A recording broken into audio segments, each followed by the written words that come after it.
Hello, everybody, and welcome back to Fire and Bloom, a House of the Dragon podcast by us, the Penny Bloom podcast. We're back. It's been a while. We did the season two preview, but does that count? It doesn't count. We're back with a real deal episode of House of the Dragon, season two, episode one, titled A Son for a Son. It premiered on June 16th, 2024, written for TV by Ryan Condal and directed by Alan Taylor, a real one. I'm Colton Robertson. I'm joined by Joseph George. What's up, homie? Oh, what up, what up? It is always a pleasure to be here. And Oh, man, it's always a pleasure to have you. And here we are. Here mm, we are. Season two of House of the Dragon has arrived. We were obviously very excited for it. hmm Um, Coming off of House of the Dragon season one, we decided we couldn't get enough thrones. So for the next 76 weeks, we on a whim decided we just go ahead and do a Game of Thrones rewatch podcast. Winter is Blooming. So if you've watched Game of Thrones and you hmm fuck with it, you can check that out here as well. But obviously, we were very excited for season two of House of the Dragon. It's here. How are you feeling about the season two premiere of House of the uh, Dragon? well, after watching season one again, and then like seeing how the first half of the season wasn't as grand, as it was on first watch, but the latter half really brought it back and got me excited again. I was a little nervous though for the beginning of this season. I was wondering if like it would be the same. I was wondering if I in the moment I would feel that it was very grand and epic Mm, and it's new, but then after about a year or so removed, that it would be the same. I don't feel right. I don't know. I feel like we've kind of entered a different territory though. It is. We're after the end of season one, we're hitting the ground running. Hmm. Like there's not a lot of places to go. We are kind of maintaining the tone of the end of season one Yeah, and barreling through for the rest of the fucking show. yeah. Which is wild to think about. As a premiere, this like it touched just at every place you wanted to see. You Mm. know, we got every arc started that needs to be started, and then like I don't know. I feel like they dropped in just some little seeds that might be important, that could be big players or that could be big things. But who knows? It could just be red herrings or little things that are just thrown in there. But and that's I know. why Yeah. Thrones is just so good. Is that any little conversation can matter immensely. And this, oh man, I don't know. I was crying like a baby. I guess I started a wine tradition, or I don't know, not really tradition, but just I saw somewhere that was like might as well start having your one glass of wine a week with House of the Dragon, to keep Hmm. yourself, to not have too much wine, but to have a healthy amount and once a week. So I'm doing it. I don't know. So I had wine for this episode. I don't usually drink wine, and maybe it made the emotions flare up a little bit more. That'll help. That'll help. But it was awesome. I A liked little it for the flush in the episode. cheeks. Yeah, Yeah, it was no, great. it works. It But works. No. hmm And man, it's a goodie. We're gonna do this the same way um we did Winter is Blooming. I'm gonna take it location by hmm location. I actually took the notes when it came to Winter is Blooming. It was all already on the fandom Game of Thrones hmm wiki.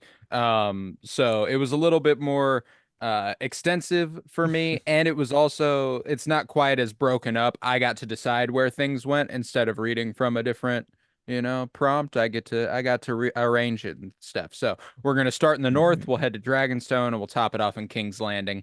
Obviously we go a few other places, but I lumped those in with different locations, depending on hmm the storyline. But yeah, if you're ready, we can do a scene by scene breakdown of the Uh, season two premiere of House of the Dragon. it feels right. It feels right to be back here. Oh, it So does. yeah. Oh, it does. Um, but yeah, all right. So first, let's start with the new title sequence. Thread sewn into a Mm. tapestry charting a history of the Targaryens. That's very cool. I absolutely adore the way that looks. Um, there is something special about hearing the Game of Thrones theme on a Sunday night, and it's Mm. nice. It's nice.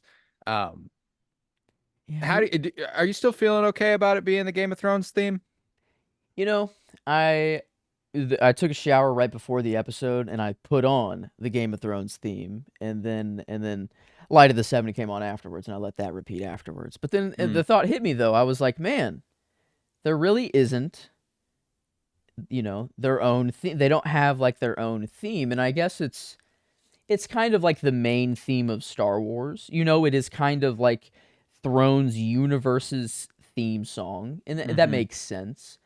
But I don't know. I guess There's it, something about the Game of Thrones theme that's so stark anyway. mhm. That it's kind of like I would like them to. I mean, Ramin Hmm. Djawadi's got it on him. It's not like it's something he's Yeah. incapable of. Mm-mm. I mean, within this episode alone, I mean, is he Dude, still doing it? Like he's still I'm doing? pretty sure he's still House of the Dragons Mm. music composer. I might be mistaken, but I thought that was the case. Let's check it out. I'll head to IMDb and And yeah, get you an it's update momentarily. still says, at least if Google's to be believed. Um, but yeah, I mean, yeah, that is an interesting thought though that they Yeah, didn't decide to still switch it up. still Ramin Djawadi. Yeah, no, so like and regardless, I thought that this is probably my favorite visual they've Mm, done for a title sequence across all of Thrones. Anyway, this one's even cool. including Game of Thrones. I Hmm. love the tapestry sewing together and the dye seeping out, the red looking like blood, and the only colors really being like orange or yellow, Hmm. and the warm fiery colors. It's really cool, really pretty. I loved it. It's gonna It was. evolve over the show, you Oh yeah, think? Like, yes. yeah, Oh like yeah. there's And space left. I maybe don't not know. over Um, the maybe not strictly over the course of the season, but definitely in future seasons. oh, Like next season, they will add the events of okay. this season, and then Hmm. and maybe if there are big enough things, maybe next week we open Hmm. and there's a depiction of blood and cheese there. I The mean, who was the old? Was that supposed to be Viserys? Like there was Rhaenyra at the Dragonstone throne. Like like mhm. the middle, kind of like the main emblem that kind of everything was centered around. Rhaenyra was in the top right at Dragonstone, but then the Iron Throne, it looked like an old with long hair, long white hair sitting the Iron Throne. I And thought it was Jaehaerys.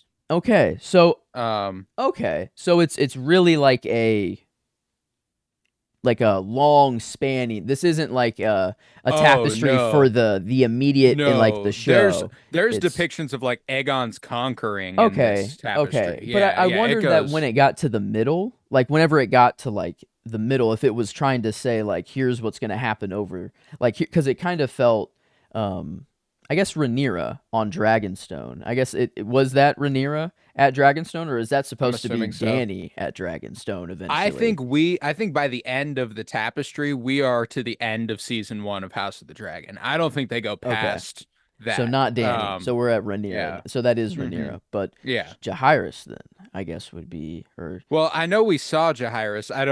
I guess I can't off the top of my head pick out which specific part you're talking Hmm. about. But I remember seeing the shot that like season 1 opens with of him on the throne at Harrenhal with the two families to each side with the potential Mm-hmm. heirs. Mm-hmm. Like I know we see that in the tapestry for a That's fact. okay. Okay. And it would make sense if Viserys is the centerpiece for this because he's kind of the place from which all of it spun out. It would make sense if he is the middle and everything is going off in its own direction. It would Mm-hmm. make sense if Aegon was the center because he's the start of it all and everything splits off in its own direction. So like Hmm. Yeah, I wonder who there's a that few is. possibilities there. But really cool. I mean, and just like it's always like the tapestries and things like the men aren't doing Mhm. this. It's kind of like it's the history's kept through the women or kind Yeah, of that's thing. I don't cool. know. Yeah. Which I thought was just was pretty sweet. But Yeah. I'd really like to. Yesterday I celebrated Mother's Day. Oh, For Queen Rhaenyra and Alicent. Um, that's right. Yeah, every I know it was technically uh-huh. Father's Day, but House of the Dragon came back, so it was Mother's That's Day, if we're actually being for real. I didn't even think about that. But yeah, the moms really took over Yeah, on yeah. Father's Day, and wow, yeah, that's hilarious. And now that I'm looking at it, it really does look like Jaehaerys. Like this looks like an old. Old Yeah, this man. not Viserys didn't have hair like that. Like that's a Jaehaerys hair. I don't know. Okay, It kind cool, of looks like cool. it, but yeah, Gotcha. I don't know. But yeah, Really. I loved all that to say. I loved the opening tapestry. I Mm, thought that was super cool. It was a great new way to set the tone, especially evolving from season 1 Viserys's, model was the theme last Oh, season, and he's gone now, so now we're doing oh, something else. oh, It that just actually it hurts a little bit now that Yeah, I it think does, about man. it. There's a But lot in this oh episode that man. hurts real fucking bad, man. But we're Hmm. gonna kick off the episode in the north, and we Mm. open with the Stark theme, which was just like, oh, Uh-huh. a crow flying through the north through the woods, and There's Bran. oh, There's flying Bran. Yeah, it Yeah. could be. It very well could be. Mm-hmm. That's his power. He can do shit like that. Um, But but we see a raven fly past Winterfell, and Winterfell looks fucking awesome. mm. Um, Mm-hmm. like the downward angle that you see the castle up at when they're picking through the rocks and stuff. Mm. They're drawing their sticks. Mm-hmm. Oh man, it looked good. But Oh. we hear the voice of an unnamed man, but you hear the accent, you hear the words he's saying, and you go, "Well, that's a Oh. fucking Stark." And He goes, "Deity is sacrifice," and you go, "Okay, well, yep. that's whoever the Stark Lord is right That's now." yep. All right. I And haven't seen your obviously, face. We we know who have you the are. we have the theme, we have the imagery of the North, but like just the voice and what he is saying is enough The to know first for a word. fact. Deity, Duty. Yeah, yeah, boom. deity. Yeah, Over. I mean, like a clear. I mean, he's got the hair that reminds you of Ned, and a voice that reminds you of like a mix of Ned and John, and it's just like, Mm-hmm. yep, that's a Stark boy. Is that Um, ice? Is that yes, ice? yes, that is the Oh. family sword. That is definitely ice on his Oh. back. It's just But oh my God. Yeah, everything about this. The yeah. The deity is North. sacrifice. Yeah, We he are but he delivers that monologue about the honor of one of 10 Starks going to serve the Night's mm, Watch. He delivers this monologue to Jacaerys Velaryon, who has rode north on Dragonback to win the Starks to his mother's side to maintain their oath. And Jacaerys tells Cregan that it pleases him to think that a century ago, their ancestors treated at this very spot. And, the Conqueror and the King in the North. And Cregan's like, yeah. No, at least you had the mercy to not threaten me with a fucking dragon. Still mm-hmm. harboring a little ill will, as he is one to do, as he Yeah. is a northerner. They don't fuck with anybody else. That makes a lot of sense. Um, Mm-hmm. and they stand atop the wall and discuss the possibilities. Stark doesn't have the men to spare. His gaze is forever torn between the North and South, and Jacaerys trails off in his argument that they need the support of the North to defend the realm from the high towers as he sees the view from the edge of the wall for the first time. And Mm. this is always a really cool moment whenever somebody sees this. Um, Mm-hmm. and it was just like, it hit me that we never got here last season, that we never went north. We never saw the wall. We Yeah. never saw a Stark. We saw a Stark, but he was in King's Landing, Yeah. and it was just kind of like, oh, it Mm. just kind of like felt good, and to see Jacaerys experience it, I absolutely loved it. And he's probably my character for the episode for a few more reasons than just Mm. this, but Mm-hmm. there wasn't a lot character wise for me to be like, oh, I loved that, so Yeah, a lot of um little different characters, it mhm, feels like. I mhm. know I put a lot of different options in there, but it was mainly just to kind of show that it feels like the show boosted itself. Like even the small characters that I didn't really care for before, I'm kind like I even if I hate them, like they're on Team Green, I still actually kind of like I want to see want where that their story storyline. now. Yeah, Yeah, I yeah. really like their storyline. So I think they I never gave a fuck about Aegon. no. Yeah. Aegon is absolutely one of the most interesting Yes, characters now. dude. I mean, Yeah, huge upgrade. Like room like there's pretty much. performance upgrades that were crazy to see and then character upgrades Mhm. that were crazy. I mean, they've really boosted the Yeah. show. It And feels like Jacaerys it. is one of them. Like I like Mhm. Jace. He was not, but he wasn't a standout. It wasn't anything that was Mhm. like, oh, I love Jacaerys. I want to watch Jacaerys do stuff. I do want to see Jacaerys do stuff. He's a sweet dude. I like him a Mhm. lot, and I liked him. It's cool to see someone who is born of a Stark, and I know he's a strong father, Mhm. but he's got the black cloak on. He comes from a Targaryen. He's got the dark hair. He's at the wall. Yeah, And there's obviously a lot of imagery that's making you go like, that's it Jon reminds Snow. it reminds me Like a lot of Aegon like Targaryen the ah seventh. the other, Yeah. the other Aegon. But yeah, seeing Yeah. basically Ned and John standing up there. Hmm. It yeah, just and to think that like this Stark eventually boils down to Ned. Like eventually we'll get there, and having like just them be the same exact Well, person and like and these two's, I mean, possibly lines culminating in John, oh is yeah. very cool. I guess we don't Like, know the other half. yeah, we We don't, don't quite know yet, but and technically, it'll be interesting. I don't know. hmm, I'm excited to see how it trickles down, but like their family anyway. He is born of a Targaryen mother. Cregan is born of Starks. Their families eventually culminate in Jon Snow and Daenerys Targaryen and everything, and it's just nice to mm-hmm, think about stuff like that. But hmm, yeah, yeah, Cregan informs Jace that his father hosted King Jaehaerys and the Queen Alysanne on this very spot, and they marveled as the dragons, the most powerful beasts known, refused to cross the wall. He says that they don't guard against wildlings and cold, but against death. Cregan then pledges his more seasoned fighters, his graybeards, as he calls them, to their cause. And Jacaerys is like, so they're old. And he's like, yeah, but they fight like Northerners. So, and that's all you really need to hear. You're like, yeah, okay, they get down then. okay, They get down. And it mm-hmm, is then that a messenger delivers a raven scroll informing Stark of the death of Lucerys, who in turn informs Jacaerys. Um, mm-hmm, and it's really sad to think that there's almost like a this moment was probably really important for Cregan Stark to be like, yeah, we're fighting against some fucked up people, huh? You got your little brother just got killed.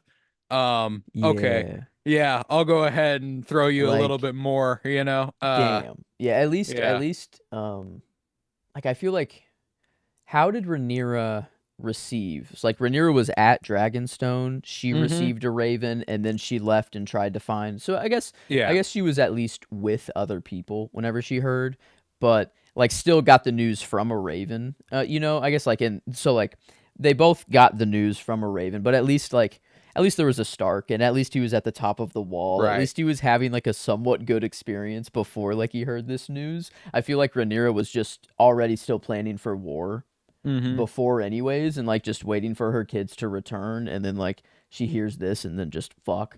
But yeah, I don't know, it felt like maybe a little bit better of a way to hear the news is like, I don't know, would you rather be at I home and mean, hear it she from your was with family, Damon, or she was yeah, with Damon and surrounded by her oosh, council and everything. And, it's just all yeah, bad, yeah, it's I just mean, not gonna he's be good. got a 700-foot wall right here that, he's standing right at the edge of when he gets this information. I think I'd rather be in the sanctity of my home. Yeah, Um, okay, true.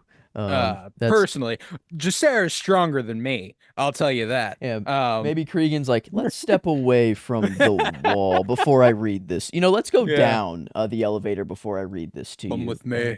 yeah, Yeah. who? But Follow me. huh. The way he like looks up, I like Cregan. And he's a Mm-hmm. Stark, so obviously I already like Cregan. Mm-hmm. Um, Sadly, not going to be in the show anymore. Not going to be in the season anymore. This is the only Cregan Stark we're getting, according to Ryan Condal. Um, Huh. which I'm not going to lie to you, I'm a little encouraged by because that means we're going long term, and that means that this season won't cover a super long time. Wow. If we really don't see him again, do we just see his army and then like just the I mean, that's 2000? possible. Is that That's it? And then possible. that's the And continuation? But huh. I mean, I guess why would they have to go back to the north? yeah, Um, yeah. Well, and that's the other thing is that like I don't know, maybe I'm misreading it, but I feel like Cregan and Jacaerys formed kind of yeah. a kinship here. Not like a friendship, not like they're like down or anything, they do Mm-hmm. anything, but like almost a respect that's kind of like, okay, well, you're not like your ancestors. Yeah. I'm exactly like mine. Maybe we can get down, because Mm-hmm. but With I dragons anticipate that now. whenever the fighting comes, Cregan Hmm. would probably be at the head of his Stark men, would be, or maybe not. They don't like to march south. I It's guess they are saying winter is coming, and then like even Allison's like, there's a chill in the yeah, air. chill in the air. Yeah. So maybe there is a winter threat. I mean I Well, we wouldn't know think winter beyond the White Walkers at all like is hell. It's not a good time in the Seven Kingdoms. so. I mean, we know the Night King, the whole Game of Thrones story about the Night King coming down, but like, what if there's a failed attempt before? Like, like is there a possibility that like he is alive and building up an army, he tries and fails, and then Game of Thrones is just a successful attempt that he gets south of the wall? Like, is there another Night King threat? Every winter, there's just a I mean, if it was every winter, it's like every 10 years. yeah, and maybe that's why the wall in the north is so important, and then that's why when the wall got so down and their numbers weren't good, that the Night King just eventually broke through. Like it just, Yeah. I mean, I I wouldn't. don't know. I severely doubt it. Uh I doubt we'll get anything in that regard like that. Mostly Just because I'd just kind of be like, yeah, we got doing it I mean, again. Like, we know how that would end. We know it that's wouldn't be good. Like it's like we hmm know they wouldn't get south of the wall. We know the histories don't think that White Walkers exists. So like ah. That's, I guess, if it was this very repeated I cycle, mean, then like this is 180 years before. Like that's somebody fair. wrote that shit down and they've still got it. Like Why is the wall, if the wall is so manned right now, like on every station, why is it so, depleted. yeah, what happened? You know? Um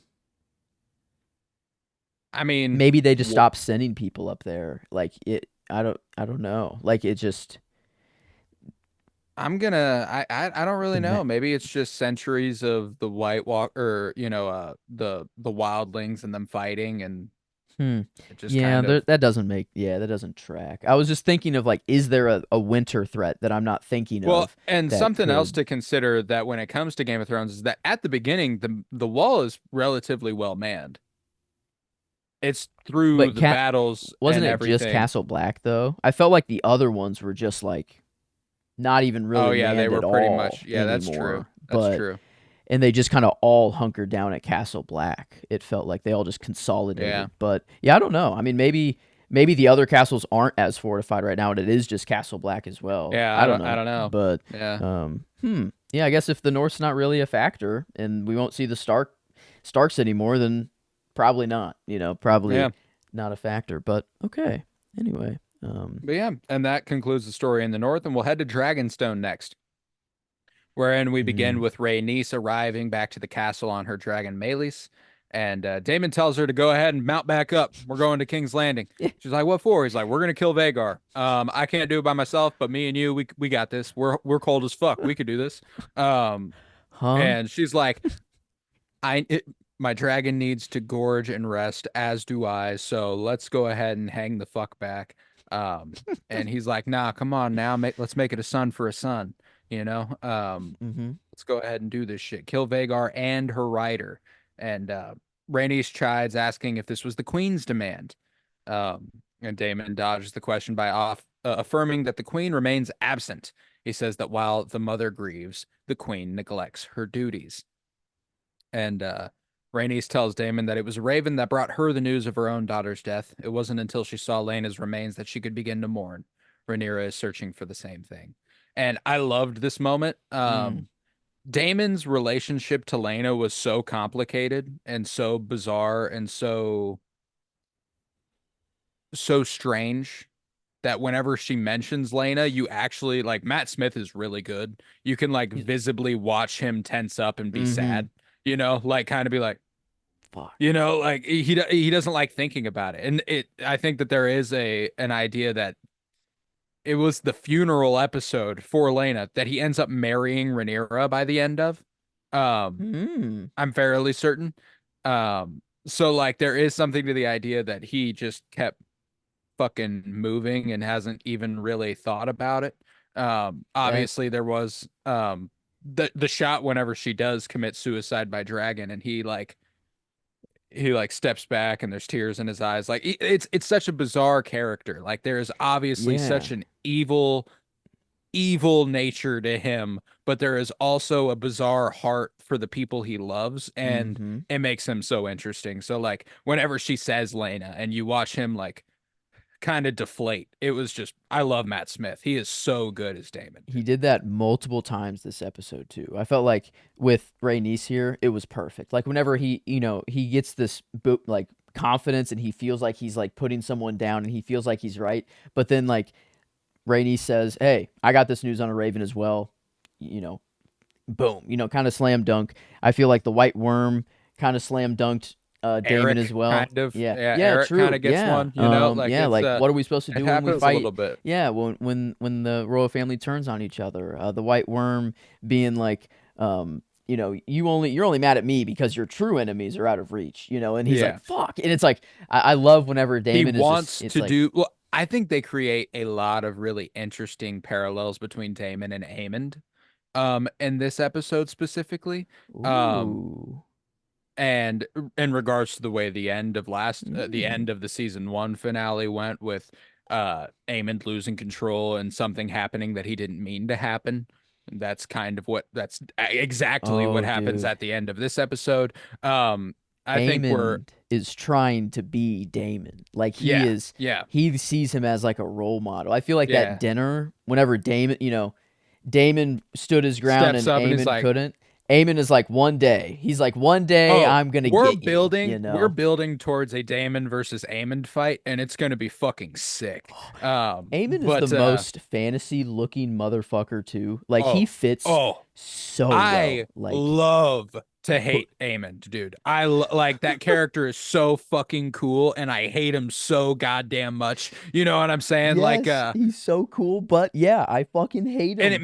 it makes him really unique in Thrones. Mm, Usually, whenever I hate the characters, there's nothing cool about them. It's like, mm-mm. wow, you are a piece of Yeah. shit through and through. Mm-hmm. This guy is fucking dope, and I God despise him. damn it. You Yeah. know, It like looks like he could be in it's Lord of the Rings, Star yeah, Wars, and Thrones at the same time. yeah, pimp. But yeah, I hate his guts. And I like the strategy. Man, now that you say that, like Damon, kind of parallel. I really see that now. I can't wait till they fight. That's gonna Oh, Vagar dude, and like who Vagar versus Caraxes. That could be a lot of fun. oh fuck. Who But yeah, she says that Rhaenyra is searching for the same, the chance to grieve it all. And Daemon retorts that she was a fool to go alone, for what if Aemond happened upon her? And Rhaenys delivers, then I would pity Aemond. And this pleases Daemon. He smiles a little bit. He's like, okay, yeah, you know what? You're right. You're right. And she continues to give Rhaenyra respect, saying that she is wise and she hasn't acted on the impulse of vengeance that others may have. And Daemon scornfully reminds Rhaenys that had she acted when she had the chance, Aegon and his line would be ended, and he commands that she fly with him, and she refuses, saying, "Would that you were the king." Oh goddamn Rhaenys. You're the queen that never was, you goddamn deserved it. And she knows it. Oh, I think she also knows that the realm wouldn't have accepted it. So she knows that, like, I don't know, she's above everyone. She's just there. And she yeah, just like knows. Yeah, just pulling up in the dragon garage. What do you call this step off thing? right, right. That The was pimp. the dragon driveway, the Right. I like Dragon oh Driveway. dude, Yeah, I mean, that's just badass. dragon Like, parking only. yeah. And then I love how like Damon and Rhaenys are talking, and then like Rhaenys, like, she starts to fire up, and you hear her dragon in the background like let out a screech. Or I don't know. It was like, Yeah, I love how they are connected. Like the dragons, and like even when Rhaenyra is, we'll yeah. get to it, but like her dragon, I feel like all of the emotions are tied to their dragons, and it just feels so fantasy, and it just feels so good whenever that happens. Mm. But yeah, this dragon driveway was sick. And I don't know, I just want to see Cool in more of concept. I didn't think it looked good. I like thought this sequence looked just ugly as shit. practical. I think this is just Yeah. like it's how else are you gonna No, have a and what like dragon? whenever we're looking But at Rhaenys, it looks good. Like the pillars going into the building looks fine, and then whenever we're looking at Daemon, it's just like gray fog, and it's kind of like, True. Yeah, I guess that it's other just kind of side of it like there's was, no real like, and it's not that you can do a lot with that, but yeah, fire maybe it you up could, though. maybe you could light it up a little dramatically or something. Mm-hmm. It just like I was like, oh, this is Yeah. it's the only part of the episode that stood out as being just like, ugh. I was like, oh, this is, but good Hmm. thing it was the only part of the episode that made me feel that way. Mm-hmm. Yeah. Beyond that, it's a pretty good looking episode. Um, Mm-hmm. but we then find Rhaenyra on a shoreside Oh, where the searches for signs of the remains of Arax and her son. Um, she yeah. appears not well. No. Um, No, Clearly no. not doing good. Emma Darcy is fucking fantastic. They are the easy choice for performance this week. Their performance as Rhaenyra is unbelievable, and they only have one line. Yeah. Um, Yep. Yep. And it almost seemed purposeful. It was almost like we are going to give her or them one line, and we're going to let them take over the entire episode mm, by just their prowess alone. yeah. And Oh, I dude, mean, yeah, that Rhaenyra's. Oh my God, the it's shot heartbreaking. of like the I don't know, just climbing up a mountain and then overlooking the drag, Mm, overlooking that, and just like the camera just followed and then went kind of above and looked down was, I mean, there were a lot of just beautiful shots like that, and just I mean, every time Rhaenyra was on screen, it was almost just like they heightened the hmm just everything. I don't know, and it was I loved it at least, and yeah, it Oh, it was looked great. Emma It looked Darcy. great. There's no other choice this week. Oh, Yeah, it dude. was. Yeah, specifically for the next part, where she looks out over a hillside and finds fishermen who have come upon a dragon wing. She heads for for the shore with Cyrax and scares them off. That shot's cool as fuck too. Whenever they're like dragon, and they like they like do the dragon version of a hockey stop. Like he Uh, sticks his wings out and like slows to a stop mm-hmm. suddenly and slides on the sand a little bit. Uh, Um, mm-hmm. and she then kneels before the dragon wing and before the remains of her son, and she sobs. Onlookers watch as Cyrax turns his head to the sky and bellows a mournful cry. Um, Yeah. Yeah, the I don't think this was the wine only here. This one was just pure this is emotion. a sad fucking scene, Yeah. man. Yeah. It's Rhaenyra has the chance to combine the coolest elements of the queens of Game of Thrones, with Cersei and Daenerys, the love for the children and the badassery of being a dragon riding Targaryen, and she gets to roll it all up into one, Mm. and it hits like a fucking truck. This Mm. hurt, this hurt bad. Um, and Emma Yeah. Darcy again just destroys it. The way the camera just kind of lingers on their face for a while, and you see the tears come down, and you see the dragon step into the background, and then I was curious if Cyrax was gonna do like we saw Drogon like hug Daenerys whenever Mm. she was Mm-hmm. mourning. I was curious if Cyrax was gonna do that, Ah. but I liked the choice they made here with like the just turning to the Ah. sky, and Yeah, just yeah. letting out a Well, no. that's Yeah, his just brother, His ah. brother's dead too. Mm-hmm. It's Yeah. not Yeah, it's it's not just Lucerys, We mm-hmm. got a And little brother dragon dead too. man, the Rhaenys line of like she needs that confirmation. Like she Mm. needs it can't just be from a raven. And then like just that fluttering in my mind and having Rhaenyra actually experience it and I was just like, oh fuck, man. I'm like, damn, like what a way to start. I'm like, man, we're starting off just deep. Mm. I'm already getting this kind of cry in the premiere. And we weren't done. We No, weren't done. no, So not even close. But we strayed from Dragonstone a little bit for these two sections. I know they're not technically Dragonstone, but they're a part of that storyline. mm. So, Mhm. the next part we're in Driftmark, where Corlys Velaryon receives an update on his Mm. flagship. He speaks with Alan, who informs him that it was not easy, but the ship is well on its way.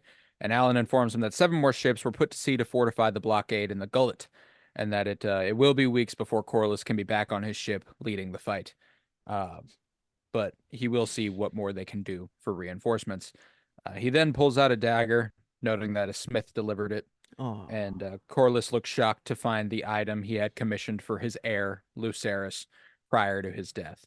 Um, and this was just like this hit really hard. I loved the way, last season there is a questionable framing of Corliss's desire to hold affection for his supposed grandsires, Mm-hmm. or grandsons. He's their grandsire. My apology. Um, Yeah, yeah, all but the words, complicated yeah, it's a words lot. It's a back then. lot. But obviously it was born from the motivation that like history does not remember blood, it remembers names, and they like, so Mm-hmm. it's not entirely he's willing to accept them as his grandsons because he loves them, and that Laenor raised them as his own, so why shouldn't he? It was more like, well, they're named Valarian and I fuck with that, so we're gonna go ahead. But regardless, like you can tell here that there's that moment whenever he sees it that like there's a genuine Yeah, sadness. he's like, fuck, yeah, and just seeing him in this state as well, just Mm, kind of he's past his hobbling, prime. yeah. He's, and maybe he's like, this is how how my name and how the house has to continue now. He's like, this is just the way it has to be. And just a funny side Well, thing and it, that I can't believe just hit now. Flagship. Whenever you said it, that it was his flagship, and it's like that's what we use as like the flagship phone, like the best of the oh yeah. best. That just hit me just now, and I it kind of blew my mind. But now that I've collected Yeah. myself from that, It's like the main. yeah, It's what it is the main thing. And it comes from this. It was the flagship. Um, flagship. Yeah, who would have I thought? call the Penny Um, Bloom. We got all the other stuff going on, with Cinema Surprise and eventually Sentimentalists and mhm. Fulcrum, but I call Penny Bloom Podcast the flagship show The because it is. flagship, the main, like that's, oh my god. But anyway, Yeah. yeah, the side thing doesn't matter for the episode whatsoever. No, but But it had to go there. regardless, like there were echoes in this scene that reminded me of the conversation Corlys had with Lucerys at Laena's funeral. Whenever he's like, he talks to him about being heir, and Mm, Lucerys says like I don't want to be. If I am, it means everybody else is dead. that was, And yeah. the fact that that kid is now also dead, is Ah, just, oh man, it fucks me up real bad, and it clearly fucks Corliss up too. I love Steve Toussaint. I think he's incredible as Corliss. And mm-hmm. he brings a lot of gravitas and a lot of just Yeah, and fascinating characterization to Corliss. who's And this guy that he's taught, the kind of crew Alan, shipmate? Yeah, Alan. What? yeah, So just saved him out of the water. Kind of a real yeah, one. It feels like he's like a promotion is coming soon. yeah. Like, He's about to be Corliss's right hand man.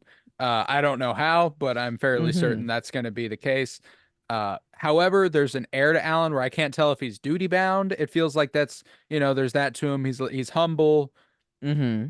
Is there something else going on there? Is there a possibility that he's just doing what he has to get in good with Corliss, and maybe he's, a spy or something? Because there's just like this weird air about There him. was, yeah, it was like, hey, Like lot to I do, and busy, and I can't tell if he's just humble. I can't tell if he's just, like if that's the case, fuck yeah. I hope that's the case because I like mm-hmm. Alan right now. I think he's dope as fuck. There But there is was, something weird they're playing with there. mm-hmm. Um Huh, well, yeah. and then, his express mention of him losing his heir and being like, "Oh, I'm sorry," da da da da, like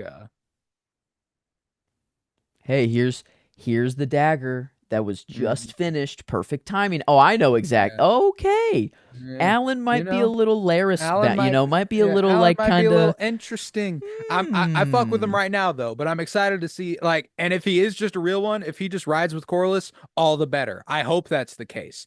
Yeah, it But feels there like they've is a had weird, history though. Do you think this was the first time that Corliss was kind of talking to him, being like, "Hey, you saved me, like you're the one to pull me out," or do you think they've had history and they've it, kind of it, there's a weird air about them for sure. I can't precisely nail down what it is. maybe history, like Corliss is, I mean, he's just the Yeah, Lord he's the of, Lord of maybe like Driftmark. Yeah. maybe Alan's always kind of looked up to him or reported to him before, but Corliss has never talked to him kind of like a personal Taking person yet, notice of him. Yeah, Yeah. and this is maybe their first like real human to human conversation, Well, but he's got to be at least a little important. He's informing Corliss of their actions as far as what they're doing with the ships. He's the one who tells them we sent 7 more ships out Mm. to enforce the blockade earlier today. Oh, Like okay. we did that. And so there is at least he's like the captain of the crew, Mm. essentially. Like he leads this if in Corliss's absence, maybe it's not like he was selected for that, but he's just kind of risen to the occasion, and that's kind of been how it was. But Who is the heir to Driftmark now? um Is it the youngest? Now because there is still one more. yes, it would be Joffrey. It would be Joffrey. Joffrey. That's right. Joffrey. Yeah.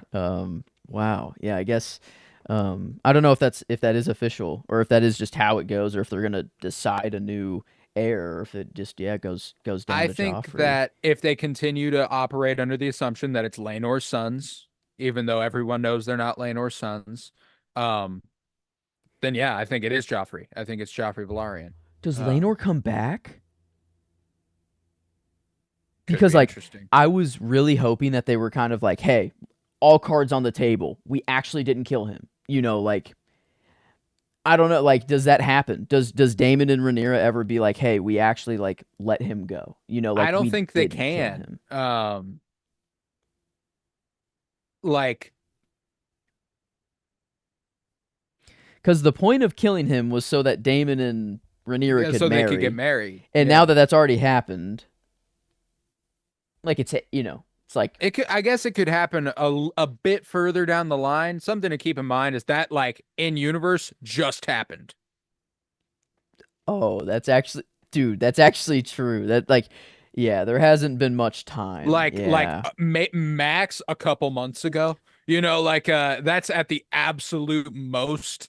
Like Damn. Yeah. that all just right, I mean, right, or they get married. when they get married, Hmm. are the kids still young? Is that before the like 6 year jump? Yeah, because I guess Damon and Rhaenyra don't they have two kids, right? And then the other Yeah, stillbirth that was the third birth yeah, that we yeah. saw Okay, at the that's end. So I right. guess there That's is a right. little jump, There. but Okay, it's been a while. It actually has been a couple years. It's been a few years since then. It's hard to keep track of the time jumps, but that's true. So I mean, I don't know. I would really kind of like them to just be like, hey, like all cards on the table. Like we wouldn't actually kill Laenor. I know you think that we killed him and whatever. Like like well, I, I mean, like at this point, they're like writing for her.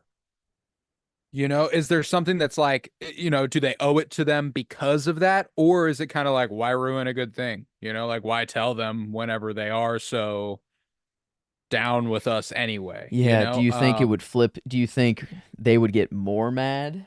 That they have hid it from them the whole time, or that they're like, oh well, at least my son's alive. I Like think, a I think it would, I think cooler heads would eventually prevail, but I worry about the immediate consequence. mm, Like, I do think that eventually they'd be like, well, our son is alive. It's what he wanted. He agreed to it. oh yeah, I see them hearing the news and Rhaenys literally taking off to Essos and just trying to Hmm. find him, like and just no Yeah. dragon anymore, no Rhaenys. That's one dragon rider down. I don't know, maybe. Hmm. And who knows? Maybe they spread word of that, and it kind of ruins the legitimacy of her marriage to Damon, and therein Ah, even their kids can't be heirs. Like yeah. maybe they flip the complete opposite direction. They start going full in on the Valarians are bastards. They're not actually Valarian kids, and also Damon and her aren't technically married because she's already married to our son and they don't have kids. So like maybe they would go full blown like burn the whole fucking thing down. She doesn't have any heirs anymore. Our son's still Like alive. Our son is actually the king. yeah. Like Yeah. our no, that would actually yeah. So maybe they don't say, "Hey, your son's That's alive." yeah, that's why I'm like it could have some pretty big Yeah. consequences in the immediate effect, I would Hmm. say. But Corlys pivots the subject after receiving the dagger, noticing, he's like, oh, fuck, I commissioned this. This is so sad. I got to think about something else. He tells Alan, I heard you were the man who pulled me from the water, and he humbly submits that it was his duty. and Corlys all the while is indebted to the man. And Mm-hmm. that concludes that. And then on the seas, amidst the blockade, Corlys's ships board a vessel and find unlisted cargo, the White Worm, Missaria. And then Missaria is brought before Daemon, who chides her as a traitor. He asks how long she's been selling secrets to Otto Hightower, and she says it's been as long as he's had the gold to pay for them. And Daemon becomes incredibly angry, slamming his hands on the desks, and asks who had her fleeing from King's Landing in such despair then. Um, and he says that she put Aegon on the throne. She delivered them to the Hightowers when their plan needed him most. And this was one of those things where you're like even you are thinking what she says here in a little Mm-hmm. bit. You're like, Oh, come on, they dude. were like a raven wasn't going to reach you, and Rhaenyra wasn't going to reach the kingdom by the time all of this was worked out. Like Aegon was going to end up on the throne. Mm-hmm. It just happened a little faster. Well, And Massaria is right here, you know. And she argues that he would have returned eventually. He always did for gold and respite. But she just sped up the business, and Daemon refused that the business ended with the theft of the queen's throne and the murder of her son.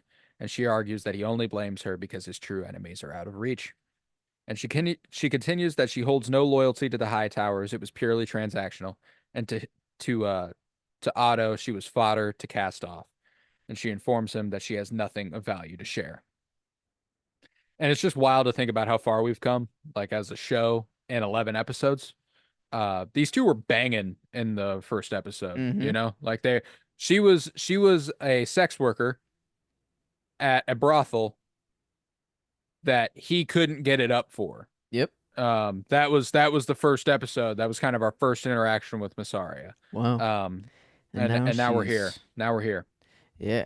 I mean, and now she's gonna be free as well. A little late, like just Presumably. and just a trade of secrets. It's very profitable in this Mm, universe. The Varys, the even in Laris in this show, the Littlefinger, um, they always seem to do quite well for themselves.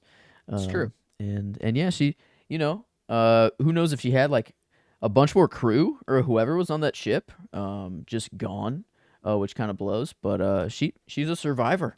Yeah. And I'm curious. I don't know. I'm curious if She comes back around in any what meaningful way. capacity, yeah, if she maybe tries to become like the master of whisperers for Rhaenyra.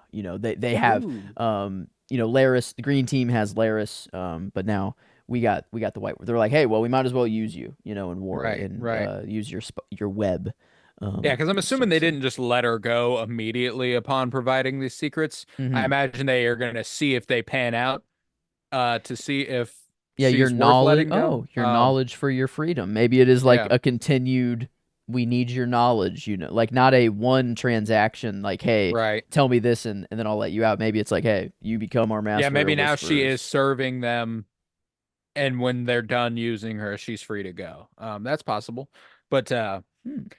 Damon exits the room and has Massaria taken to the cells. It is then that one of the Eric twins stands up for her, says she has no loyalty to the High Towers, and Damon then condemns him. Where was his honor when the High Towers stole the throne?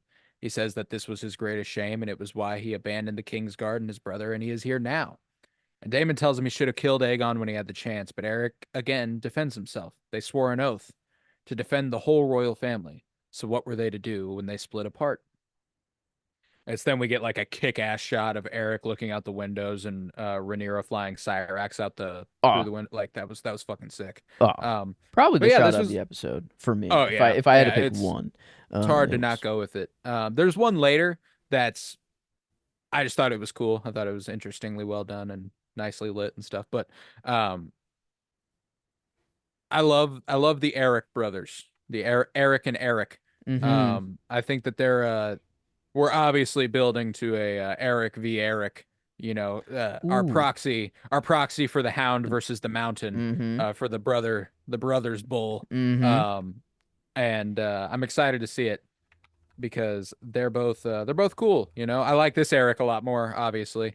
But he brings up a good point. What were we to do when the royal family split apart? The other one is just maintaining his oath because that guy became king. Like he is Mm-hmm. king. That's who I serve. That's Yeah. it. You know. Yeah, they're both, and then even both should technically be protecting the other family as well. It's like, as well. Yeah, they it's, should have they should have a split loyalty. They hmm should both be but I like that they chose sides. That's much more dramatic and cool. Um, yeah. the Civil War even tore families apart. Um, Oh man, yeah, that's a lot of fights they're setting up here, which is really cool. We're gonna have the mhm. big dragon fights, that I think everyone's kind of expecting and whatever. But then we'll have some armies fighting. But then these little 1v1s that could Yeah, be really I'm hyped cool. for the one. Those Uh, have always been the coolest, like it's mm-hmm, cool to see big dragon spectacle, it is, but like the mm-hmm, heart of the conflict is the people, and that's the most interesting stuff. But mm, it's then that Rhaenyra arrives back at Dragonstone, and the shot of her entering her throne room with her dragon in the back and stuff like that was another shot that really struck me as cool. And she's mm. greeted by Daemon. They put their foreheads together, and he asks if she found what she needed. She nods and heads to the head of the table and is informed that the council is ready. They're prepared to take Harrenhal. Their blockade is in motion. King's Landing will soon be sealed. She simply says, "I want Aemon Targaryen," and leaves.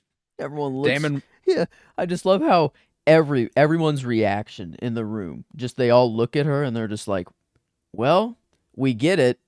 And okay, all right, well, change of plans.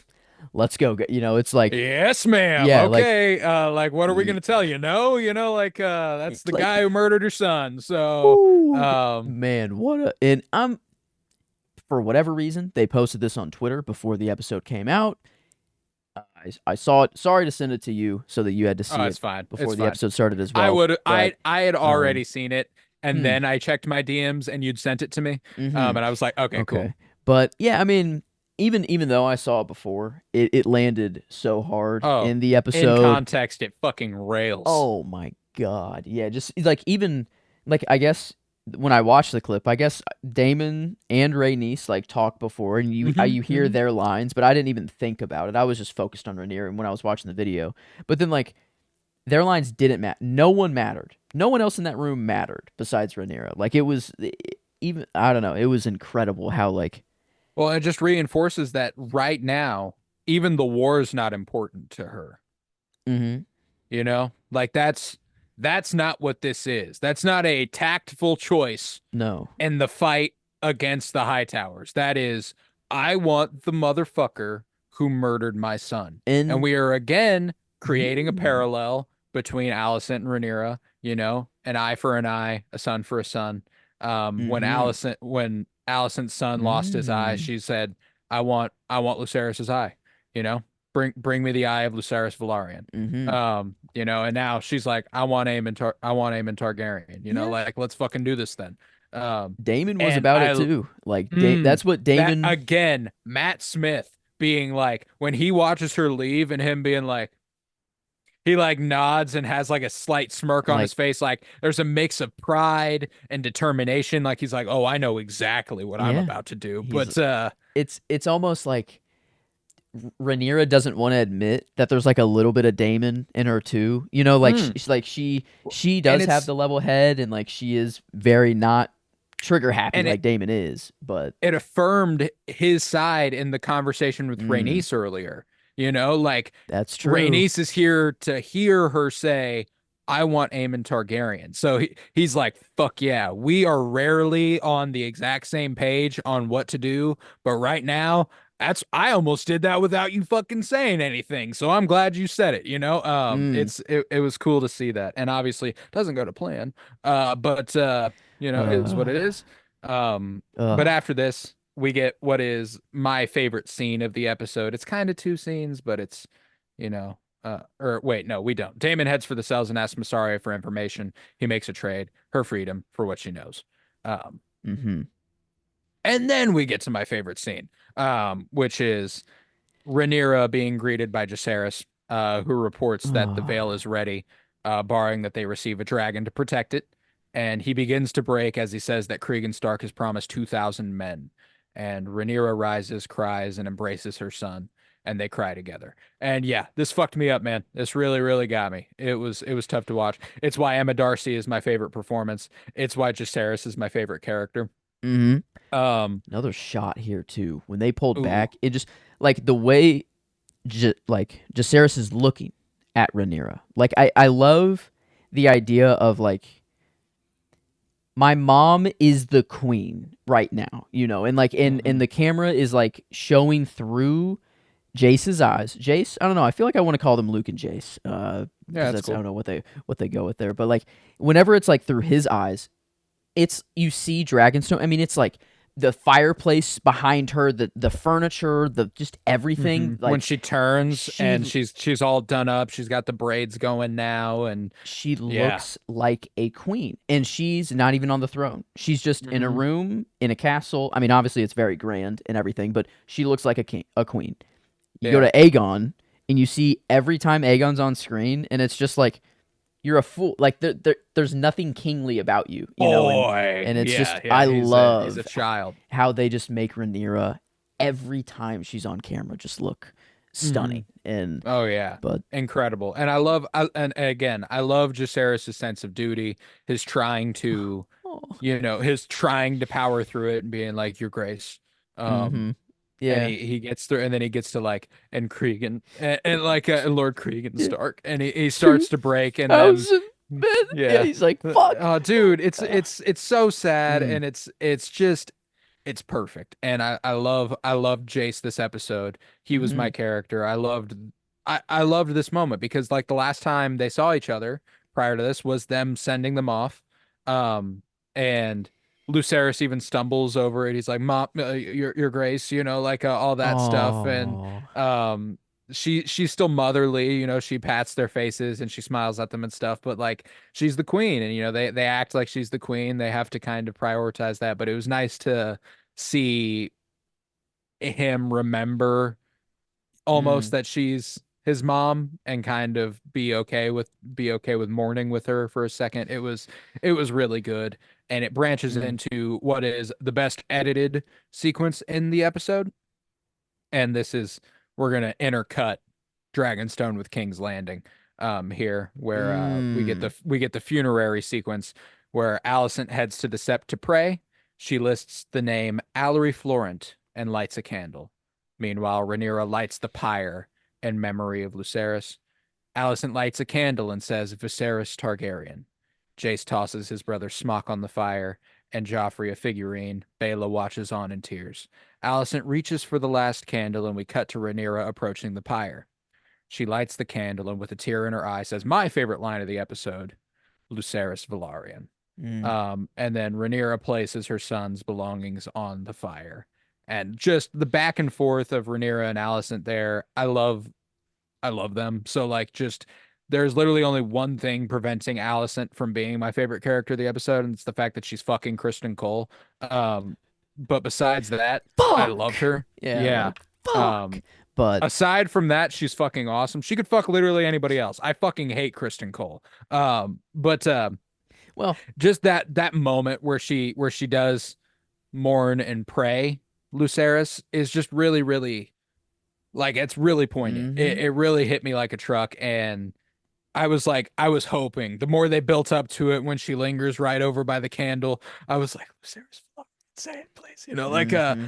and oh Just God, when goes she to did. show if they could just have a simple conversation, if Rhaenyra and Alicent could sit down in a room apart from all of this and just say, "Hey, what do we want?" Mm, Like no armies, no dragons. What do we want? What do we both want? We want peace. Maybe they might not agree on who's sitting the Iron Throne or blah blah blah, but they both don't want any more of their family to die. Like yeah. that is true for both of them, and it's just this sad like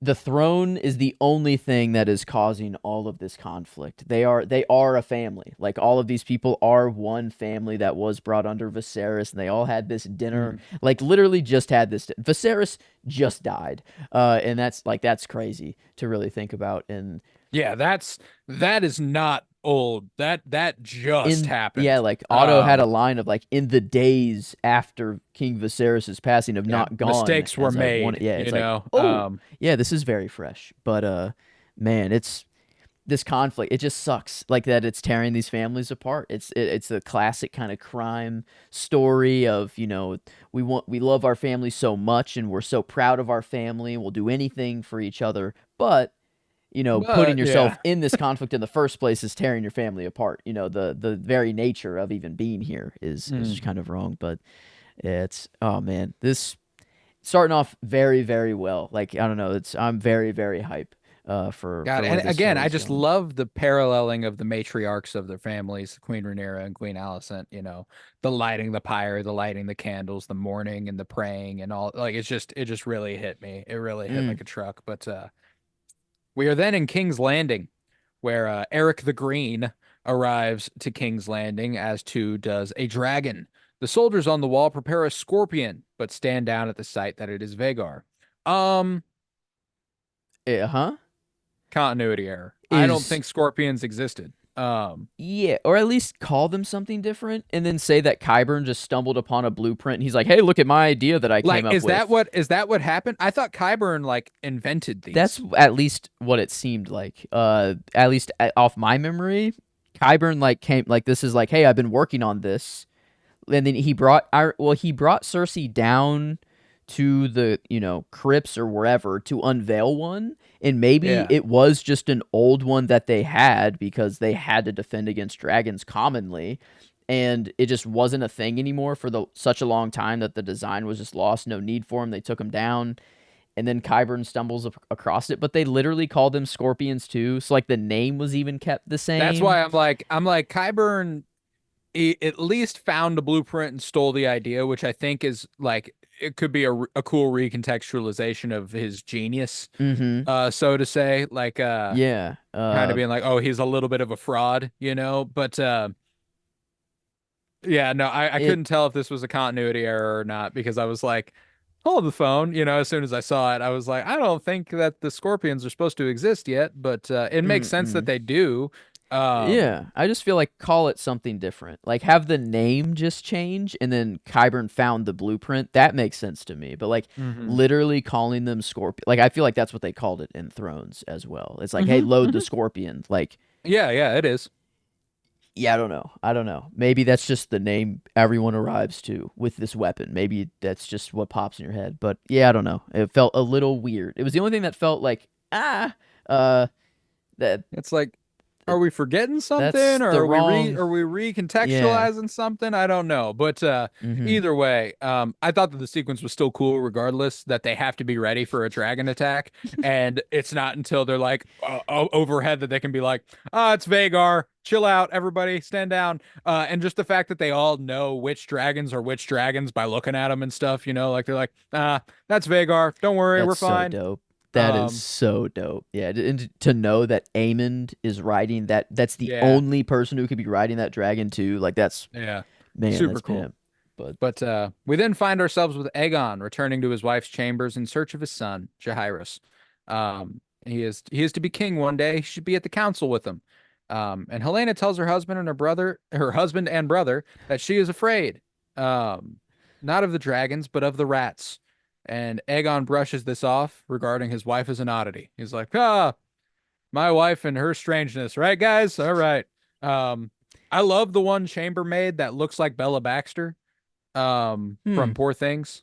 I The didn't one notice it. with the thick black eyebrows and Okay. the tied up hair. She's the one who sees the guy later on and like disappears Oh. from the room. Uh-huh. Um, Intrigued by her. And I because when she says that she's scared of the rats, they all look around, you know? Mm-hmm. And anytime Helena says something like this, it usually like eventually comes true, which kind of makes it interesting that maybe this woman, whenever he comes in later with the trap and is like, for the rats, and She's then, huh. That's she why like she has that reaction she like is like, bolts, like she's like, okay, and she gets the fuck out of the room. Um, "Oh. Yeah, I didn't think of yeah, the handmaiden kind of as yeah, well, and also I'm pretty sure I don't know because Clubfoot. I'm just gonna I don't know. It doesn't stick like Littlefinger. Littlefinger just rolls off the tongue better. Clubfoot just doesn't. Laris. Laris says that he replaced all of Alicent's staff personally, and I hmm wonder if it trickles down to all of the royal staff. Is it just Alicent's staff that he, the handmaidens that he replaced, or was is that the staff he's referring to? Is like the I'm literal? assuming that's part of it. I'm assuming that even Helena's family, like they're all her handmaidens. Is kind of So how I these take it. handmaidens are all Laris's selective choosing of like he's. That's what he said. He selected all of them personally. The replacements for the ones who no longer breathe their air. That's true. So Some I of guess them already worked for Helena, and Allison. okay, okay. Um, Because I was wondering if at least that's how I take it. this girl is going to go report this to Laris and be like, "Hey, Helena talked about the rats," and Laris puts this together so that D Distinctly possible. I'd be willing to bet that that's the case. yeah, But because yeah, no, she has a very distinctive look. So like every time I saw her, I was mm-hmm, like, she just stands out on screen. And mm, like I don't know, I want her to talk more. I like already like her, and I don't know why. Like huh, I want to hear from her. I want to hear what she's saying. But regardless, yeah, I thought that her reactions and her mm-hmm, small role in this episode was kind of important, like kind of as a background thing. But our next glimpse of King's Landing this season is with Alicent. First time we're seeing Alicent this season. Getting her pussy ate by the yeah, Lord of the Kingsguard, Kristen grip in a Cole. chair. Yeah, Yep, that yep. was funny. Gotta, Um, hey, gotta get yours somehow. I respected Alicent. I just wish it wasn't from Kristen Cole. and Um, you can't like the character sucks, but like you can't really blame her. It's like who oh, else he's a in good King's looking fellow. Landing, yeah, is Yeah, like, or whatever. he's a good looking guy. And perfect. If the secret ever comes out, it's the queen and like the king's guard, like the guy who literally cannot be doing this. So it's like Right. I want it to come to light so that they can't do it anymore, or I don't know, it just destroys the reputation, I guess, or That would be whatever. nice. That would be They nice. are just Yeah. having sex, and that is all that's happening. So it is funny that this would destroy the King's Guard and Queen's reputation, but yeah, I I guess mean, Helena I walks just in on don't. him I just too. fucking But hate Kristen Cole, dude. I can't even. I can't even begin. Like, I fuck with Allison a lot more than I fuck with Kristen Cole. And so like you got to get yours somehow. I get it. I just wish it was like new character introduction. Fuck it. But no, I get it. yeah, Story wise, it just makes sense. or At even least like she waited until Viserys was dead. Like it, which is like I don't think she needed to do that. Frankly, I would have been fine with her cheating on Viserys because like by the end of Viserys's life, I don't think I would like to have sex with Viserys either. no, Um, you know. I doubt he was capable of it I by don't the even know end if of his life. Viserys was even really Yeah, like. yeah, I I don't feel think like he that was just into would that. hurt him at that Yeah, point. But yeah, that's yeah, crying the whole time. yeah. But Poor dude. Yeah, yeah, poor guy, man. poor Viserys, R.I.P. But yeah, no, like so, like there's this weird sense of honor to Alicent that she clearly doesn't like. It lapses all the time where she's like she won't cheat on her husband, but she'll sleep with Mhm. the lord of the leader of the King's Guard, Yeah. and it's like, well, those are, you know, Eh. it is what it is. But regardless, after they get done, they prepare for a meeting of the small council, and Alicent notes that they cannot do this again. And Christian's like, okay, yeah, Sure. yeah, obviously being like, yeah, all right, see you tonight. Hmm. And he's like, would you mind throwing that on for me? The white cloak. Yeah. W- The representation of my mm, what is the word? Celibacy or celibacy. celibacy? Yeah. Yeah. The And his representation of it. honor, like Mm. in season one, whenever he sleeps with Rhaenyra and then Rhaenyra denies him, he's like, I've besmirched my white cloak. It doesn't mean anything anymore. And now he's like, fuck it, man. Yeah, let's do this. You're Queen Alicent. I'm down. Um, Mm. it's just I fucking hate Kristen Cole. I every fiber of my being despises that piece of shit. But Who's a fight with him? Is there a fight that, could he die very brutally in some fashion? the Who would kill him?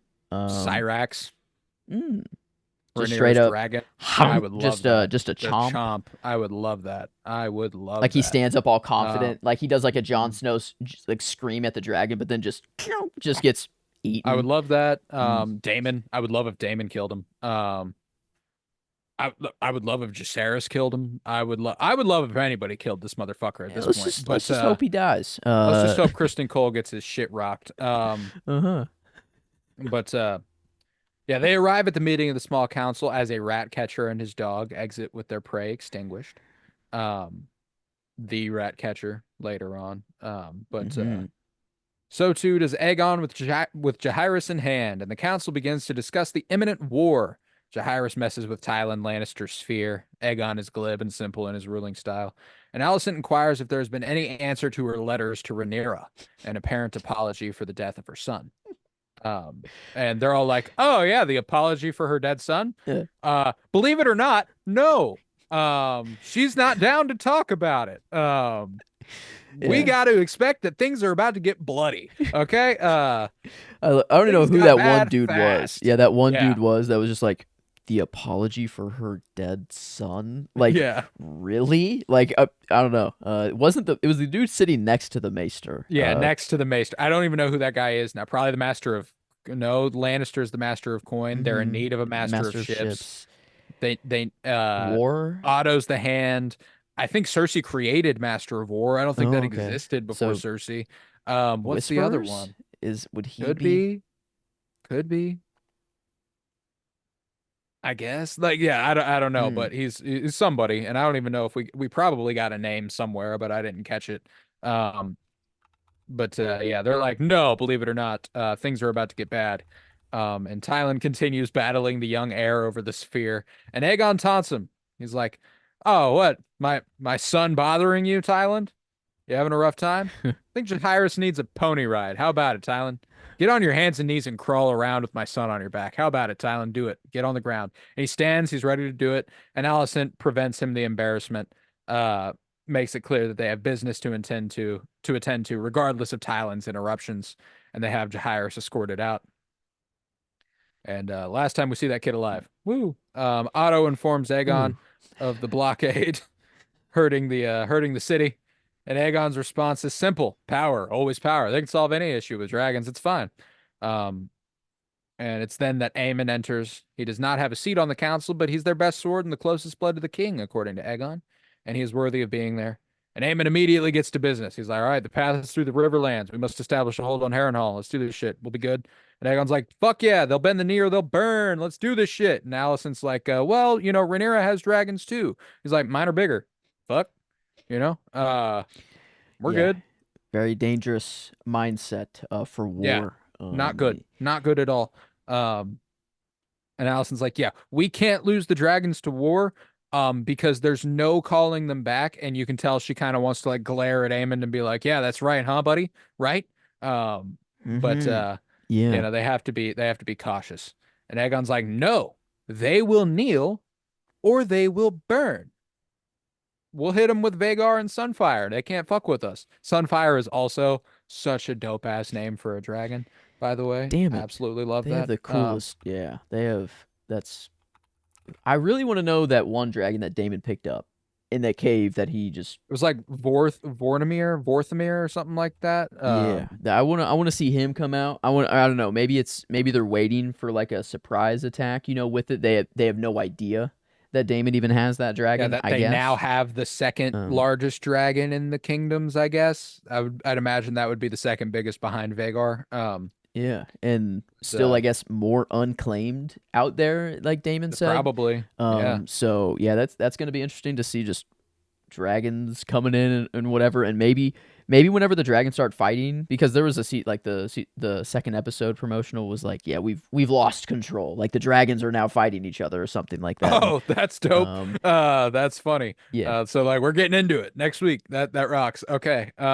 so But um, yeah, yeah. it's gonna be, and not. It doesn't seem when the dragons start going that it's gonna be pretty. I don't know. Like, No. they're very powerful I wonder beings. how many people we lose because like at the end of the episode, I was like, we Aemon might actually die. That's Like when they were breezing through the castle, I was like, we might lose like Aemon like holy shit. right Like, now. yeah. And obviously it got like so much worse. But like I Mm-hmm. was I was ready for I was like, cool, bet. They're making their way through the castle like fucking butter. It's fine. And it ended up really bad, but it is what it is. Um, but Aegon's like, yeah, I'll head down there. I'll burn the motherfuckers alive. And Alicent like looks to Kristen like, come on now, help me out. And he speaks up as the king's sworn protector and says that Aegon is the king and this is far too dangerous as he is far too important. And Alicent finishes the argument with the fact that Vhagar needs to protect the city from Rhaenyra's potential retribution for the death of her son. And Otto says that there were errors made in the hours following Viserys' death and that they shouldn't make any more. It is time to practice patience and restraint. More houses will declare for him in due time. And after the meeting, Alicent is met by Larys, who alludes to her previous unavailability. Like, you weren't available earlier, even though there was nothing on your schedule. Homie knows. Oh, yeah.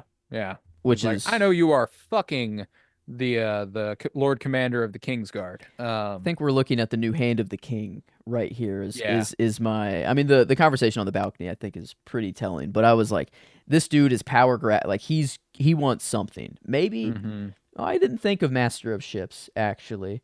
They do need a new Master of Ships. Maybe he could slot in there, but that felt Not like his Aemon. bag. That Yeah, felt like he's they said we need a new Master of Ships. Aemon walks in the room, and then yeah. he goes to the board and is like, "We need to hit here, here, here, and here." And it's Yeah, yeah. Like he's ah, Aemon is clearly very, very good at this, by the way.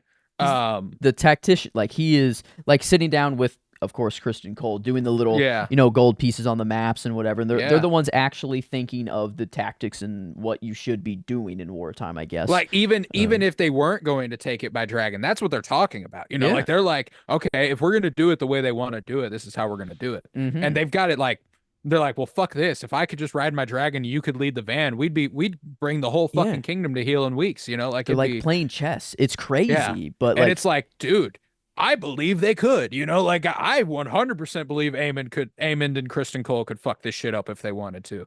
And I don't like thinking about that because I fucking hate Kristen Cole. But regardless, Larys informs Alicent that he has snuffed out any informants who didn't work for him, and that they are now dead.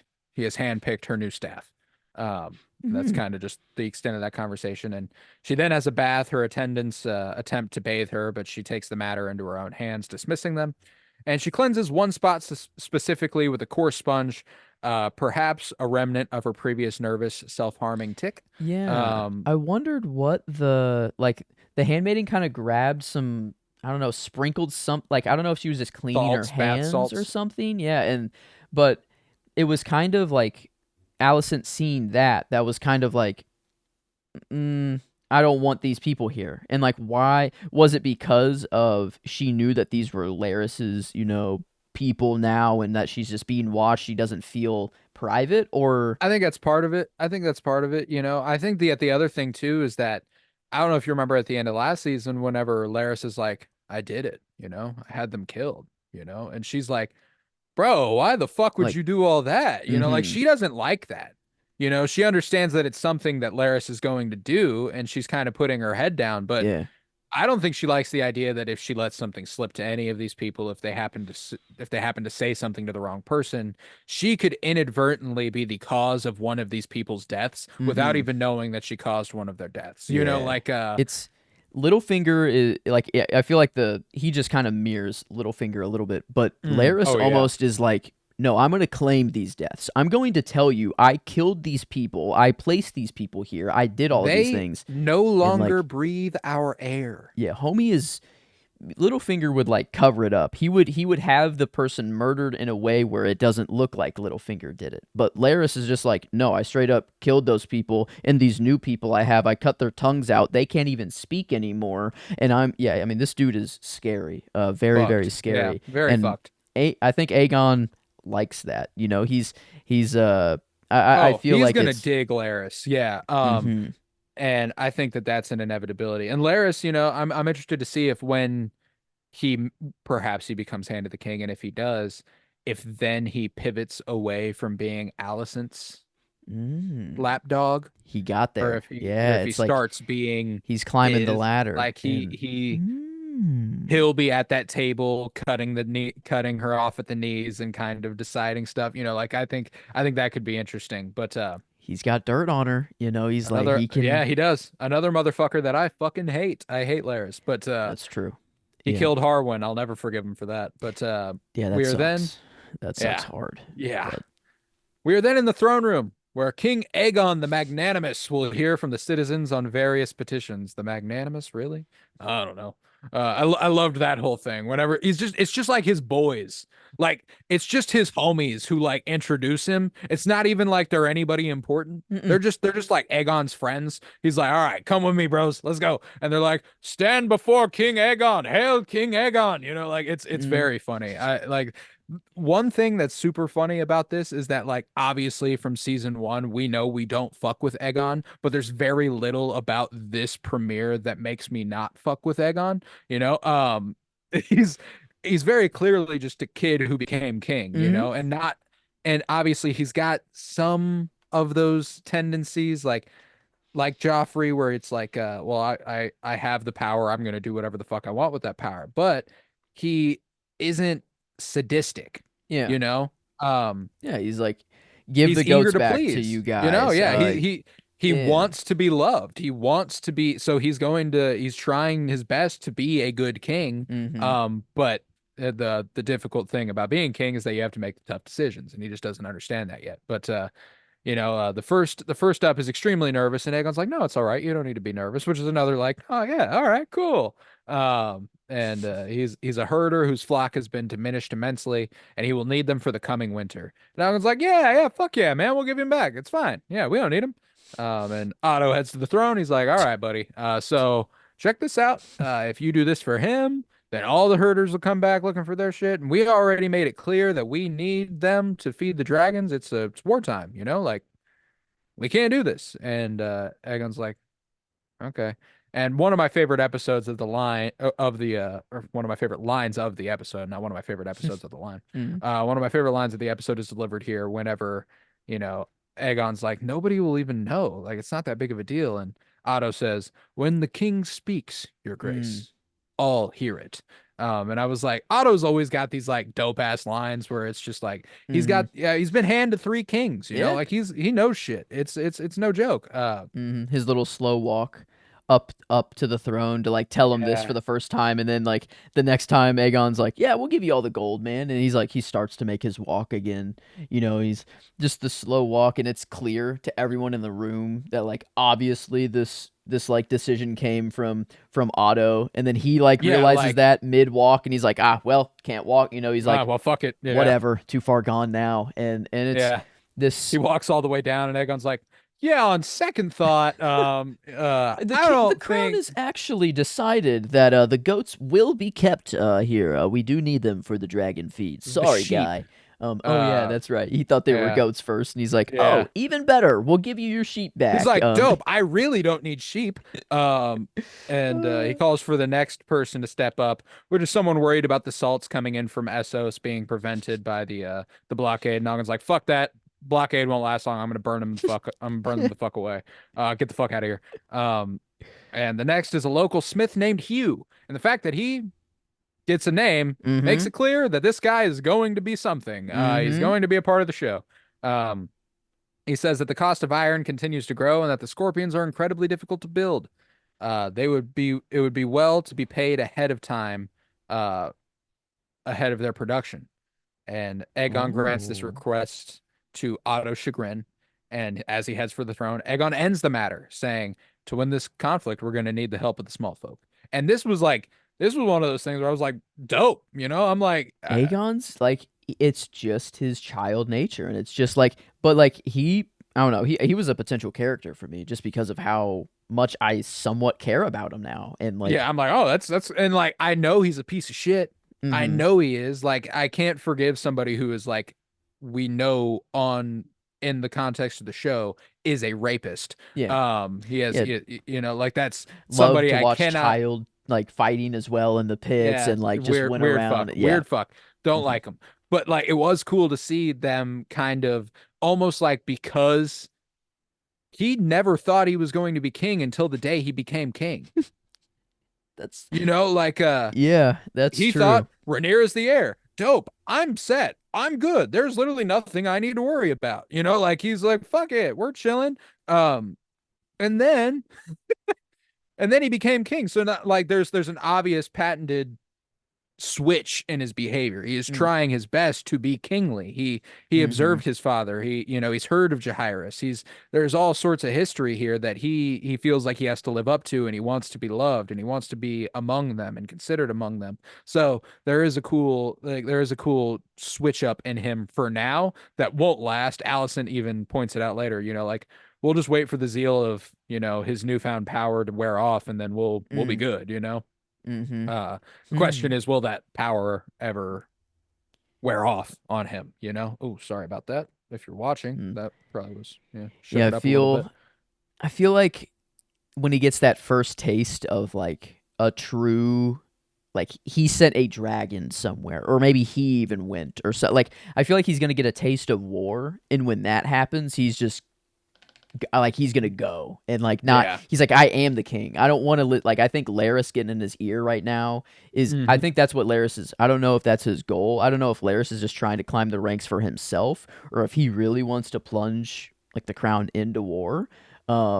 But at least telling him to like, hey, stop listening to Otto. Otto was your previous the your father's hand, and then all of these things. Like it's like, hey, just do what you want to do, kind of. And I don't know. He's very trigger happy, like Daemon. And Aemon wants to go too. And I feel like if Aemon and Aegon have these conversations of like, hey, what should we do?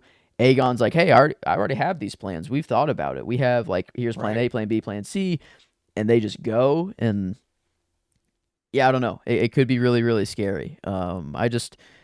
I don't want the dragons to pop off, but I feel like it's inevitable and like it's gonna happen at some point. And I don't know who's gonna pull like the first big trigger because the end of the episode still sucks and it's like a misfire, but like it's still not a big.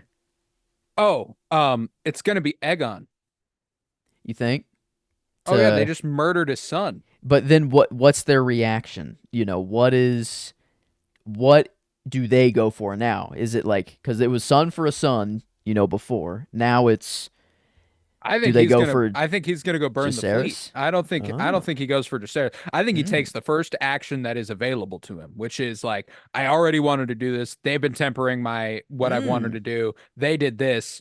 I'm gonna go burn the fleet, and that's gonna be it. Like Okay. Hmm. I think that's his go-to. Um, Okay. So nothing, no however, family hit then. No. I feel like I maybe don't that think would so come from yet. Allison. Like or it'd be like, okay, no, we need to call back that way. So, clap back that way. But I think you're right there. Aegon would just be like, fuck it, fleet gone. Like, Aemon, Yeah. let's go. Like, let's. Hmm. Maybe Aemon stays back. Maybe he says, Vhagar needs to patrol. But I don't know. Maybe they just No, fucking Aegon's not go. nearly tempered enough for that. Like they will go and do things together, Vhagar and Sunfire next episode. And maybe Hmm. they get confronted by Caraxes and Meleys. Like maybe we do get the first Daemon and Rhaenys versus Ooh. Vhagar or Mm-hmm. versus Aegon and Aemond. I think that that's a distinct possibility because Meleys is the one who is patrolling thousands of miles of ocean, trying to protect the blockade. So there's a distinct chance that we Ooh. are getting Meleys fighting Mm-hmm. Vhagar next episode. Um, Maybe does Rhaenyra go up too? Do we get like they all won't let three? her. She's too Mm. important. But Aegon. I mean, if Aegon Aegon's the one who gets his son murdered, though. out He's of yeah. acting out of Okay. anger, where Rhaenyra has a chance to, not be there while the king is eliminated and her Guess it's problems are solved. Vhagar Um, though. Like I know, like Vhagar's a problem. Daemon was confident that him and Rhaenys, or yeah, Rhaenys could take out Vhagar on their own.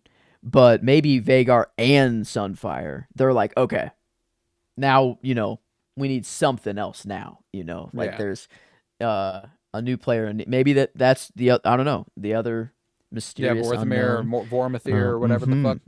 Yeah, Maybe maybe that he is gets why. folded in. Oh, and Mm. maybe they don't go the book route. There's a different writer for Vormithir in the books or Vorth. I can't remember his name. I feel bad if I keep butchering that. But Hmm. maybe Caraxes dies next episode and Damon ends up riding the big boy. Um, Hmm. maybe that's the route they take. But I don't know. Either Vermithor. Vermithor. Vermithor. VRMITHOR. Vermithor. Yeah, Vermithor. sorry. I was Ooh, Bronze Boromir Fury, and dubbed the Bronze Fury. That's pretty cool. that's cool. Nickname, but okay, Vormithir. Yeah, I don't know. Maybe we get a bunch of just Vermithor. Vermithor. I already did. I already went wrong. I was saying Vormithir. There we go. Okay, Vermithor. Vermithor. We got to But get all these dragons down eventually. yeah, Yeah, it's yeah. gonna I be mean, they're tough. all going to be But important. You know, they're eventually it's a war between dragons, as Rhaenys says in the trailer. But mm, after hearing petitions, Aegon is approached by Larys, who watched the whole proceedings, and he says that he is tempered and wise, deft with the small folk. Mind if we have a private word, Your Grace? And he reminds him that Viserys had a reputation for being easy to manipulate, and that he had the same hand as Aegon does now. He ought to be careful, as he seems to wish to be viewed differently. And obviously, this is planting the seeds to be like, fuck Otto, you don't want him to be your hand anymore. Obviously, he's angling for it a little bit, but I do think there's also a chance that if he is Alicent's loyal servant, that maybe he's angling for Alicent to be the hand, which could be interesting. And would yeah, make, or maybe it's angling so Aemond ends up being the hand. he does leave it vague, kind of on purpose, maybe just to be like replace the hand, just like not put it. Yeah, Larys doesn't give him any kind of push. Maybe it is him. Maybe he's like, "Hey, I'm giving you this good advice right now." No, and yeah, blah, he's blah, blah, definitely planting the seed, though. He's like, Viserys was easy to manipulate, and it's who gonna his hand be was. it's gonna be Aemon. It's gonna be Aemon for sure, Yeah. dude. If And Aegon everyone's gonna be chooses, I like, feel like yeah, and everyone's gonna be like, you shouldn't do that. That's dumb. And then they're like, "This He's is why I'm choosing Aemon, is because all of you were, yeah, maybe okay, I could." Ooh, there's so many internal fights that are gonna happen too, and like, yeah, I'm excited. ooh, man, that's I guess that's Thrones. That's what they do well That's is Thrones. all the That's Thrones, interconnectedness baby. and just whole Yeah. like, No, we're off to a good start though. There's a lot of setup here that is really, really exciting. And next up, Alicent is graced with the presence of her father, who she requested to see hours ago, and she confronts him about belittling her and the small council. They see him as the ultimate image of power, hand to three kings, the be-all, end-all, and she says that Aegon is eager and Aemond is angry.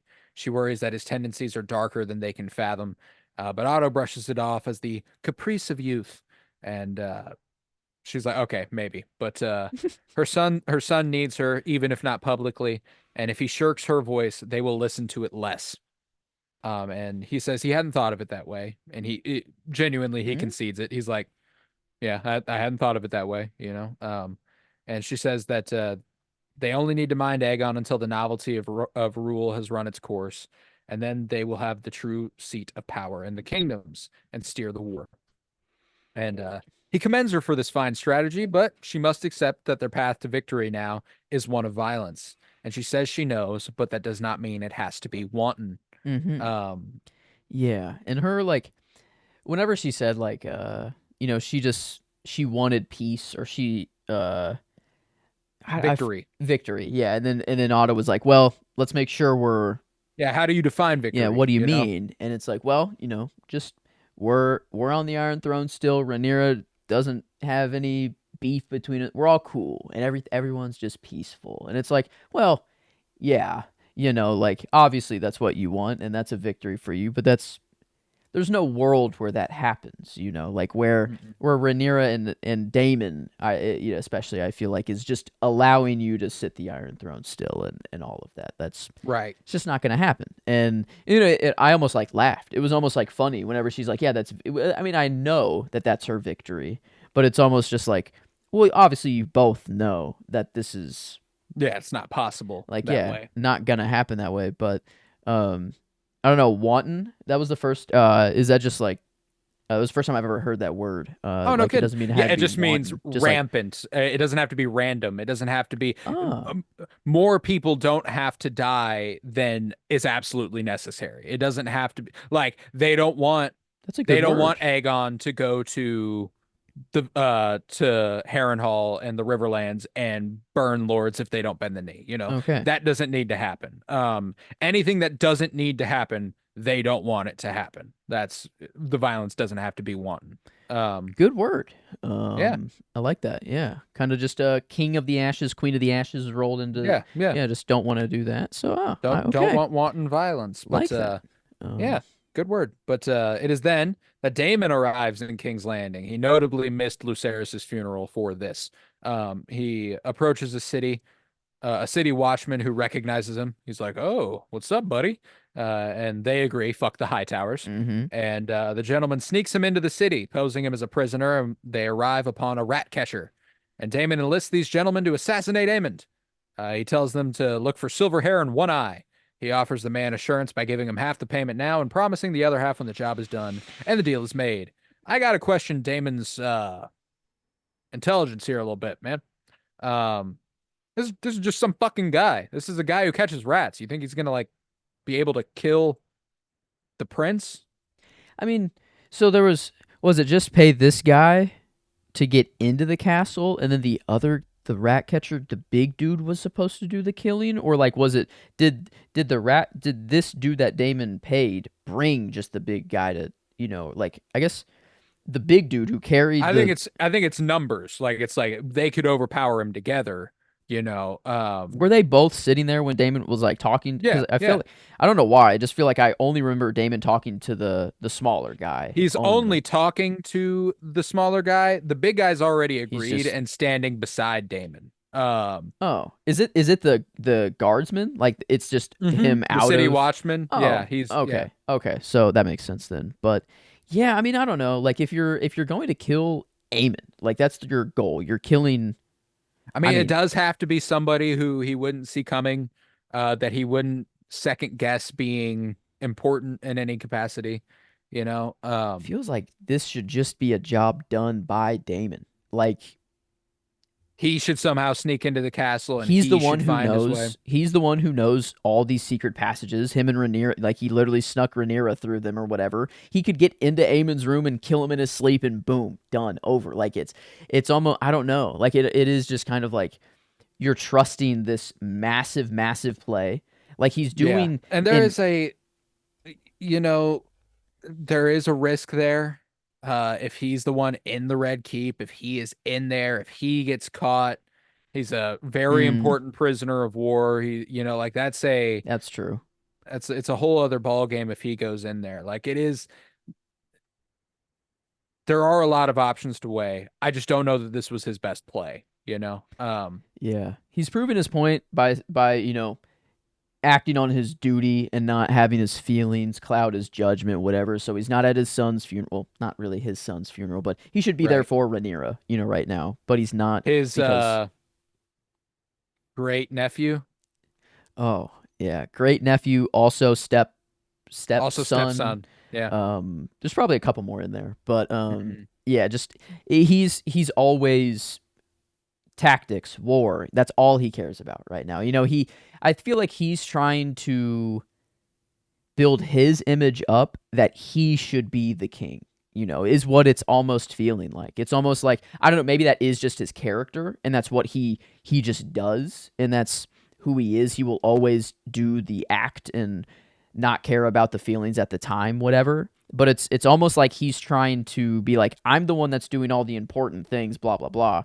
This just Mm. ended up being a huge blunder on his part at the end by like um Yeah, I don't really perceive that to be him being like I'm the king so much as I think there's a balance to that. He commands Rhaenys to do something. He's like, this is what you have to do. And would that you were the king, like etc. So like there is obviously a little bit of a desire for that sort of power, but I think he is perfectly fine being an enforcer of sorts, like being the guy again, being mm, the guy who gets the shit done. Um, mhm. Hmm. it is interesting though. I thought he would like automatic. Oh, sorry. I thought he would like automatically be king consort. The fact that nobody is regarding him as king is interesting. They're still regarding him as prince, um, That's true. which Yeah, I they don't are. fully understand. Um, Hmm. is it just because he was already the prince and she married the prince that he remains the prince? Um, Yeah, that is. Maybe there has to be like a no, because they already crowned Rhaenyra. Like there already was kind of her yeah, like coronation. So like exactly. Like Laenor was going to be king consort. Why is yeah, why is or Damon not that's king why consort? I feel like there's some. there's something there where like Daemon is like I'm wanting to do the right things, but I'm stopped because Rhaenyra isn't giving me the green light to do it. That's the only thing that's in my mind where Daemon will get annoyed by that, where he's like, Mm. I'm Rhaenyra and me are on the same page. At least that's what he thinks, you know, in Daemon's mind. He's like, Rhaenyra wants to do the same exact thing that I do, but I just do it faster and I'd get it done or whatever. And I feel like Mm. he's very much in that mindset and I think he'll start to do things without her permission. And I think they'll have that conversation and he'll, maybe he'll get sunned, maybe he'll, mm-hmm. I'm excited to see which way that goes. But yeah, I imagine that's the route because, she just says she wants Daemon Targaryen or Aemon Targaryen. You know, you get what you pay for a little bit. Um, Yeah. Yeah. If you want something done right, you gotta do it yeah, yourself. I guess. Um But but we then cut up to Aemon strategizing with Kristen Cole. He says that they've wasted precious days in this war of quills and ravens, and they should be on the front, the king's best soldiers. They could bring the crownlands to heel in weeks. And he says that they're planning his moot for his brother as hostage to their grandfather and mother, who tell him not to help, who tell him that a war of dragons can yet be avoided. And Christian agrees it is only a matter of time. And Aemon claims that his mother is angry with him for starting this war, even though she conspired to usurp the throne. Her grace speaks with two tongues, he says. mm, And Christian defends the Queen Mother, saying she has a gentle heart, and Rhaenyra is a cunning spider who poisoned Alicent long ago. She holds a love for the enemy, and Aemon says that makes her a fool. And it is then that Otto makes his entrance and dismisses Kristen. He tells Aemon plans should not be made without the king or his hand, although he knows he is eager to act. And Aemon again swears his fealty like a script he's recited many times before. And Otto commands him and Vagar, or commends him and Aegar as the single greatest power in the realm, mm-hmm. which is high praise and valid. Pretty Um, true. Right. Yeah, yeah. like yeah. And he's like, if it was in doubt before, it certainly isn't anymore. Like at least there's that. At least you've made a point. Mm-hmm. And we don't love it, but it happened, so we'll take it as it comes. So yeah, at least you've proven that we cannot fuck with Vagar. Like Mm-hmm. that is it's hard to do. Um and he Ooh. says that there are many pieces in play, some of which Aemond cannot see yet, and he promises him vengeance, but he must keep a grip on his impulses. Um, yeah, good scene, great scene. In fact, I loved this whole interaction. It makes Aemond really interesting. It kind of lingers this sense of mystery as to what route they're going to take that character's Mm. arc going forward. And if I mean, again, kind of like Damon, we're talking about how he Mm-hmm. might act without permission and kind of doing whatever he wants to do. And, I think that they are really, really building that sort of parallel up. But it is then that the hired assassins sneak into the castle with the rat catcher's dog. This dog was very close to being my favorite character also. And they find their way up and through the throne room where a drunken Aegon and his buddies discuss his newfound power, his brother, his family, and his potential name. And they don't even notice the men. I loved this. I thought this was funny because Mm-hmm. it's just like, yeah, of course, a 17-ish-year-old boy would be like, with his getting drunk with his buddies on the steps of the Iron Throne, and they're all like, "Ah, fuck that, man! What are we gonna call you? I Aegon mean the Dragon Cock, I the mean, Relentless Beast." what cooler smoke spot is there than the Iron Throne? Yeah, You no, that's the know, like shit. that's where it's gonna go down. It's just wine is kind of their thing. Do they Yeah, do they have a weed equivalent they in don't you have a know? poppy weed Yeah, I like don't think we've seen it yet. That'd be awesome if Aegon could bring us the first like smoke sesh in in Thrones universe somehow. yeah. I don't But think we've ever have um we ever watched anybody hit anything like a pipe or anything like that. I don't think yeah, not even tobacco really. People Yeah, like that's why I'm like, man, no one really is I smoking feel at like I all. feel like Giora Mormont would have sparked up at some point. Yeah. Like I'm talking Uh tobacco, not weed, but mm-hmm. like Yeah. a pipe. I feel like he would have Barristan. had one. Yes, Barristan Barristan, yes, Selmy yes. probably would have just got Tyrion, if down. I mean like the fact that Tyrion never Wow. had like we're Fuck. missing out on something in Thrones. Somebody Man. needs to fucking smoke Yeah, throw it in here. anything. Yeah, Yeah. man. Wow, this man, we need that now that I think about it. But yeah, Yeah. Aegon, maybe please. Maybe Aegon's just the cool enough drunken fuck to be like, "Hey, look at this I fucking stumbled across. It's so sick." Yeah, I don't know. Um but Yeah, no, I could see Aegon being our first Thrones character who gets high. But hmm, the two assassins arrive at a certain point, and the rat catcher insists he doesn't know the way, but finds it after a little motivation under threat of death, which was funny. He's like, I don't know the way from here, and then he's like, well, think of it, and he's like, okay, I know the way, and they just know the way after that. hmm. But they find their way into the room which previously held Aemond, Kristen, and Otto, but nobody is left. And the city, they clear the table of the gold coins and continue their search. And the city watchman finds his way into Helena's chambers, where he sees one of her maids, the Bella Baxter looking maid here. Hmm. And he's like, for the rats. And he drops down. She kind of reacts. You see her in the background, and then he bends down, turns around, and she's gone, like nowhere to be seen, gone. Hmm. And this startles him, and he's like, okay, I gotta go find where she is, or else she might be on to me. And he leaves, follows her out, and finds his way into another room where the rat catcher holds Helena herself at knife point. He gestures to the twins in their beds, and they prod Helena until she gives up her son. And when she points out one, the city watchman insists she is lying. She wouldn't give up the heir that easy. But the rat catcher can sense her honesty somehow. He's like, no, she's being for real. Um, and they begin to saw off Jaehaerys's head as Helena runs through the Red Keep with her daughter in hand. She finds her way into Alicent's quarters and slumps to the floor, daughter still in arm. Alicent is alarmed as she was just mounting the Lord Commander of the Kingsguard and asks her daughter what's wrong, and she responds, they killed the boy.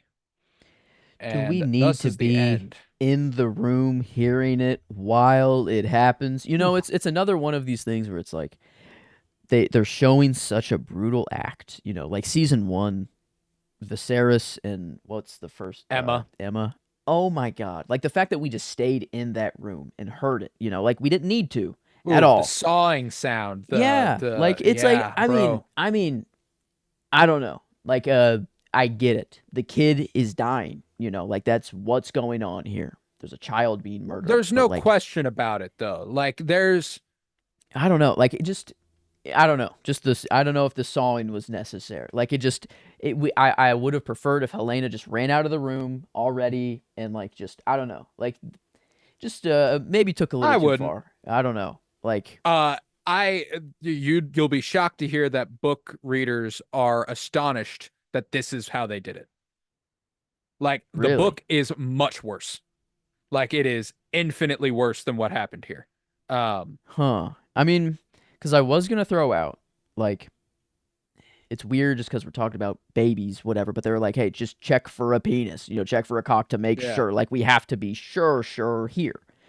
Is it still up in the air? Did Helena point to the daughter? Like, did they actually kill the daughter here and the son is still I don't alive? know. Is They like, she tells Alicent they killed the boy. that's You true. know, like That's, yeah. And who maybe it's up to keep him hidden. I don't know. Yeah, yeah, I don't know. It feels pretty true. because I mean Um, Helena, she's quick on her feet, but I think that there's a clear, like, she's obviously not Not all there. adept in the way that a lot of the other characters are. Like, Hmm. even if she had pointed out her son as a way to be like, oh, they'll think I pointed out my daughter. But she's not going to sacrifice her daughter that way either. She knew that the best way to get out of the situation was just pointing out her fucking son. You know, it was just Jeez, yeah, I mean, like in the in book, Cheese, that's the character's name. That's the rat catcher's name is Cheese. He like they actually have two sons, not a son and a daughter. And they have to find the older one, oh, which is the complicated part. Um, ooh, and they the kids are like awake for the whole thing, and Helena points them out, and then Cheese is like, "You hear that? Your mom wants you to die. You know, like your mom wants you dead." And like this is relatively light compared to what the scene could have been, which is insane to wrap your head around. Um, eesh.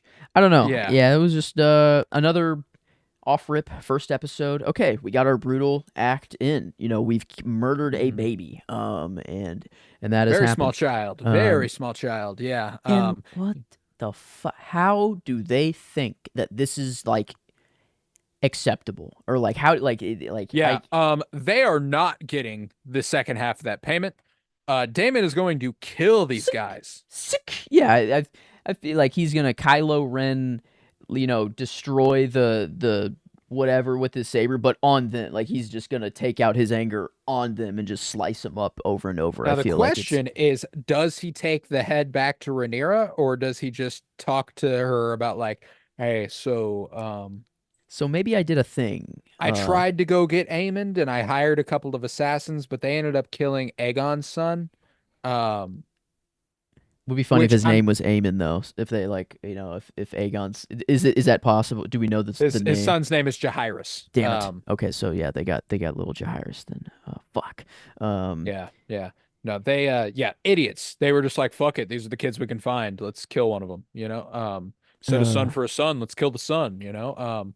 Yeah, no, brutal, brutal shit. Hard to watch. One of those things where me and Emily were watching, it ended and she went like, "Can we watch Cars or something?" You know, I was Ka-chow. like Yeah. I was like, "Yeah, yeah, we can." I was Mhm. like, "I hate that I have to rewatch this and take notes. I have to write it down in detail." Um, Yeah, I don't know. Just child murder. I don't it's a know. rough one. It's a rough one. Yeah, just Um, and just the sawing the noise. To ooh, think that the someone had to sound design sit is really, down. really good. Someone Yeah. had to sit down and put all those sounds in there and be like, "Yep, that sounds like a baby is getting his head sawed off." Like, "Oh, that's where Yeah. we're at. No, that's That's where rough. we're That's at." rough. But Um, yeah, demoralizing ending to this first episode. Um, yeah, and it's super fucked because like Rhaenyra and Damon's beef isn't even really with Aegon and Helena. You know, like that is the opposing side. That is who stands to benefit from the High Towers winning. But they want to kill Aemond. They don't care about the little baby. You know, Rhaenyra will fucking hate that this happened. This is not going to be that's something Rhaenyra is like, well, yeah. at least something got done. No, this is going to be something where Rhaenyra is like, what the fuck did you do? You know, like it's going to be bad. Yeah, Um, because Team Green is obviously going to see it as like, holy shit, you went for our young, like they're going to think that this was their move, and that Aemond wasn't the target. Because how would they know that Aemond mhm. was the target? They're going to just think they took another one of our kids, like, holy shit. And Well, and it's not even it wouldn't even be a tactful move. Aegon and Helena are extremely young. There is so much time to have yeah, another and heir. and their You whole know? point is that they shouldn't even have the throne in the first place. So like their heirs don't even matter. It's like it's like Exactly. for a Team Rhaenyra, this doesn't really matter. And even Team Green kind of hates Aemon too. Like Allison is like, fuck, because of you, She's Aemond. worried, like Like she's worried Aemond has some sort of deep evil in him that she hasn't really seen yet, you know? Like mm-hmm. she's so like I'm it was just fucking Mm, blood and cheese, man. That was rough. That was rough. blood and cheese. God damn it, rat and cheese. And what Mhm. did Helena put Jaehaerys in the study or whatever? Like she like when Aegon walked in and was like, "Hey, where's our son? He needs to go to the small council." Helena already took him out of the room. Maybe she thought like the killing was gonna happen right then and there, so she's like, put Jaehaerys somewhere else, protect him because she's like, you cannot interrupt his customs or whatever. She's like, Right. do not go take him out of there. Yeah, Um, maybe I'm interested in knowing what exactly her visions are. You know, like, does she just get the sense that rats are to be worried about and it's in regards to Jaehaerys? Or does she know, oh, well, Jaehaerys is going to be murdered by the rat catcher? You know, like, I don't think it goes that far. I I think think it that it's, kind of is, but if she says, "Hey, this is what I saw," then it happens. Like it's like I don't know. I feel like there is a Targaryen thing that's passed down. This is the dreamer aspect, but yeah, she's yeah. got it to the fullest extent. Like this is, I don't know, something Targaryen magic where kind of like a three-eyed raven something. I don't know. I feel like there's something to it, and it's law. I don't know. I feel like it's law because we don't really see this. Um, ever again. There's barely any Targaryens, but I wonder if Mm. this is like why the Targaryen line is so important to keep a Helena alive or to have one like her alive somehow. I don't know. It just feel I don't know. She's my character for the episode just because of how I thought her performance was just really cool, and she's kind of like the brand for me. I'm gonna be watching her very very closely and like just Right. I don't know. I Yeah, wonder. whenever she said the thing about the rats at the beginning of the episode, I was like, well, that's something to watch for. I didn't know Mhm. it'd be by the end of the fucking episode. Um, So maybe I don't know. I feel that it's not going to be Aegon being like, okay, I'm going to start listening to my wife, blah, blah, blah. I think it's going to be like either this handmaiden or Laris that will be like, everyone thinks of you as this crazy whatever the fuck, but maybe this is like Laris's secret bag. Like he's like, these things could come out to be true, they could not, but like might as well listen to them because if they do come out to be true, then holy shit, she just predicted the killing of her mhm. fucking son, She and predicted the killing of her son. She predicted the Meleese coming up through the ground at Aegon's coronation. I feel like this handmaiden, if reporting to Laris will probably pass this information on to Alicent and kind of be like, "Hey, so your daughter, she does he seems a pass little it on? odd." Does I he don't see say why this he to wouldn't. Alicent, Why like wouldn't he? to for his own gain? Like this is What the good does that do ultimate him? whisperer. This is like the ultimate source of information. I feel like for him, and if everyone just views Helena as this crazy, nonsensical, her words mean nothing, and Laris is the only one to pay attention to them and be like, oh, there's something here. I feel like that's very strategic to keep it a secret from Alicent, and Mm. I don't know. I guess like for his own play. Um, Like, so it can make him appear like he's a step ahead of everybody. hmm Okay. Okay. Yeah, sort of. At least if it is used that way, I don't know. I feel like that's a possibility of using Helena's power in some way. I feel like Laris is the only way I can see it kind of being used in the story somehow, but I don't know. It might not even be a factor at all. They might not even really dive into it, but I'm interested at least at the very very least. Mm. Um, so yeah, Helena, she's my character at least right now. I had a lot. Clubfoot, another one. Laris, I can't call him Clubfoot. It's not sticking. Laris is the only thing that'll stick, but he was the other option. But just Helena for now. I'll have to settle on. But yeah, Okay. Kick ass. Kick ass. But yeah, that's the end of the episode. Um, and what a premiere it was. What a premiere it was. We are going to do the plugs, and after the plugs, we will go ahead and rate this episode, and then I'll give you, we'll sign off. We'll tell you what's coming next. But if you would, head to patreon.com/pennybloom pod, where you'll find over 100 hours of exclusive content, all sorts of book reviews, comic book reviews, movie reviews, early access content, and Penny Bloom Dispatch. Penny Bloom Dispatch is a weekly segmented show that's a little more timely. We used to do it on Mondays, but now that House of the Dragon is coming out, we're going to move it to Wednesdays. We're going to be doing patreon.com/pennybloom pod, Penny Bloom Dispatch Wednesdays on Patreon, available for free. Everything else is available for $1.50 a month. You can support this podcast financially, which is huge because it costs me money and I don't make any off of it unless it's over there. Head to Twitter, follow at Penny Bloom Pod, follow on TikTok and Instagram at Penny Bloom Podcast. Remember that if you want any information about what's coming up, Twitter is the place to be at Penny Bloom Pod. That's where you should be following. You can watch on YouTube. That's where these episodes are available visually if you'd like to watch them. Um, let's see. Yeah, you can leave a 5-star rate and review wherever you might be listening and download if you liked what you heard. Share with anybody else watching House of the Dragon. We would really, really appreciate it. We'll be doing this every week for the rest of season 2, and season 3 was confirmed, so we'll be back for season 3. So we'll be doing this for a while, Fire and Bloom. So share it with them. We've also got a couple other shows going on. We are covering House of the Dragon right now, but we are also covering The Acolyte on our Star Wars podcast titled Fulcrum, a Star Wars podcast. Go ahead and check that out. We're covering The Acolyte week to week right now. And this week will be season 1, episode 4. So I'm very excited for that. You can find that on Wednesday, will be available. And then on Fridays, we're doing Cinema Surprise. Cinema Surprise this week brings us The Book of Eli. And that was Joseph's second pick in a series of Mm. 12, and I'm very excited. It's our third movie. We're a quarter of the way through after this week for season one, and you can find that on its own feed as well. So we're doing a lot of different things. We're segmenting it up. Mm-hmm.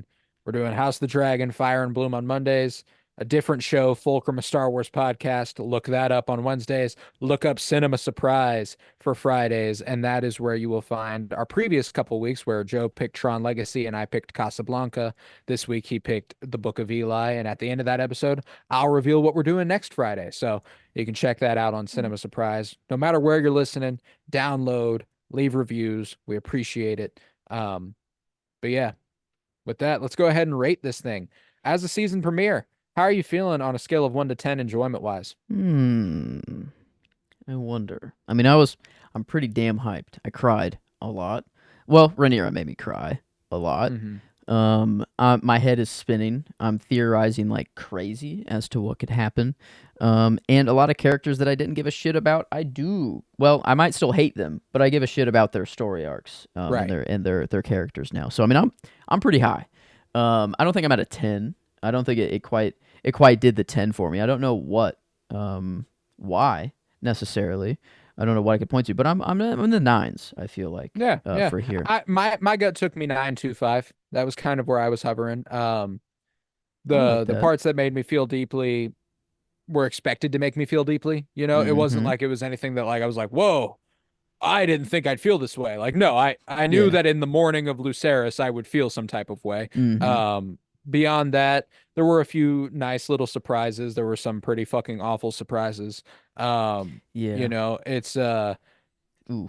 The it's a opening strong was nice. episode. The It's a North. strong episode. The North Yeah, was really, it's really strong to reminisce on all the Stark stuff and Winterfell and the Wall. And then Dragons. I mean, it looked very pretty. Some shots, specific shots, were very wallpaper esque. Yeah, I mean, I think I like a 9.25 as well. It wasn't. Hmm. It was just kind of it kind of expected. You're right, like a mother losing her son and figuring out the news. natural continuation of what happened Mm-hmm. at the end of season one. And like, yeah, that's what So that's what I anticipated. And now we've got this new heinous act at the end of the first episode. Now we got a new launching off point. that's So true. I guess there was I'm excited very to see what's coming next. one very unexpected thing that Yeah, happened this yeah. episode, but yeah, other than that, yeah, I don't know. A lot of cool setups though, and I think that bodes well for the critical rating too. I think it looked pretty good. The performance. I mean, Emma Darcy is acting circles around everybody. There's not even anyone coming remotely close to what they're doing right now. And Um, I don't know if anyone really had to this episode. I mean, Rhaenyra had to show like I mean the most emotion I feel like out of any character, and I wonder. I mean, even in their delivery of "I want Aemon Targaryen," Just the one line. Yeah, I mean, there's that's the best line delivery of the episode. that's yeah. I mean that And was it's calm, collected. There's clearly a seething anger underneath it, but yeah. like Damn. that's why like I'm like it's definitely the best line delivery of the episode. The only other person who comes close for me was Matt Smith, and Matt Smith did a good job, but Mm, it was it's more he yeah. didn't have to take big swings or anything. Olivia Cook did a good job. But Emma Darcy is the obvious standout, and I'm excited to see what they do this season. But Hmm. critically, I would near 9, but I don't think I'm at a 9. I think 8.75 is kind of where I'm at.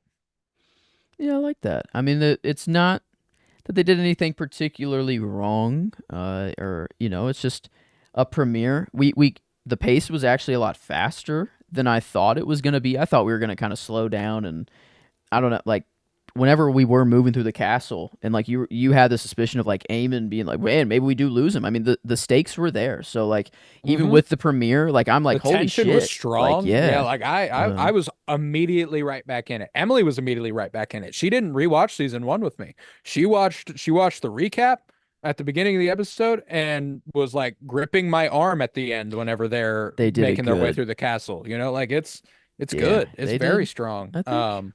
Well, if the 8.75, if we do go with that, it rounds it out to an 8.92, a little 89% there, I guess, which Yeah, that feels right to me. feels right. Um, Strong premiere. and I don't know. I'm very, very glad that it is renewed for a season 3. That we will get a lot more time with these Mhm. people, and that it isn't going to end here. Um, but yeah, this at least this season here, it's starting off very, very well. And yeah, I can't wait to. I don't know. It seems that next episode we're going even crazier, but I don't want to get in that Right. boat and think that. But um, I'm ready. I don't know. I'm I'm too. definitely in. I'm in. So yeah. Yeah. All right. Then yeah, with that, we'll be back next week for season 2.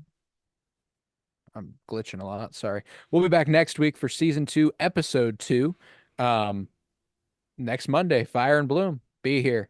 But with that, I was Colton Robertson. I was joined by Joseph George. Thank you very much, homie. Oh, thank you for having me. It's always a pleasure to be here.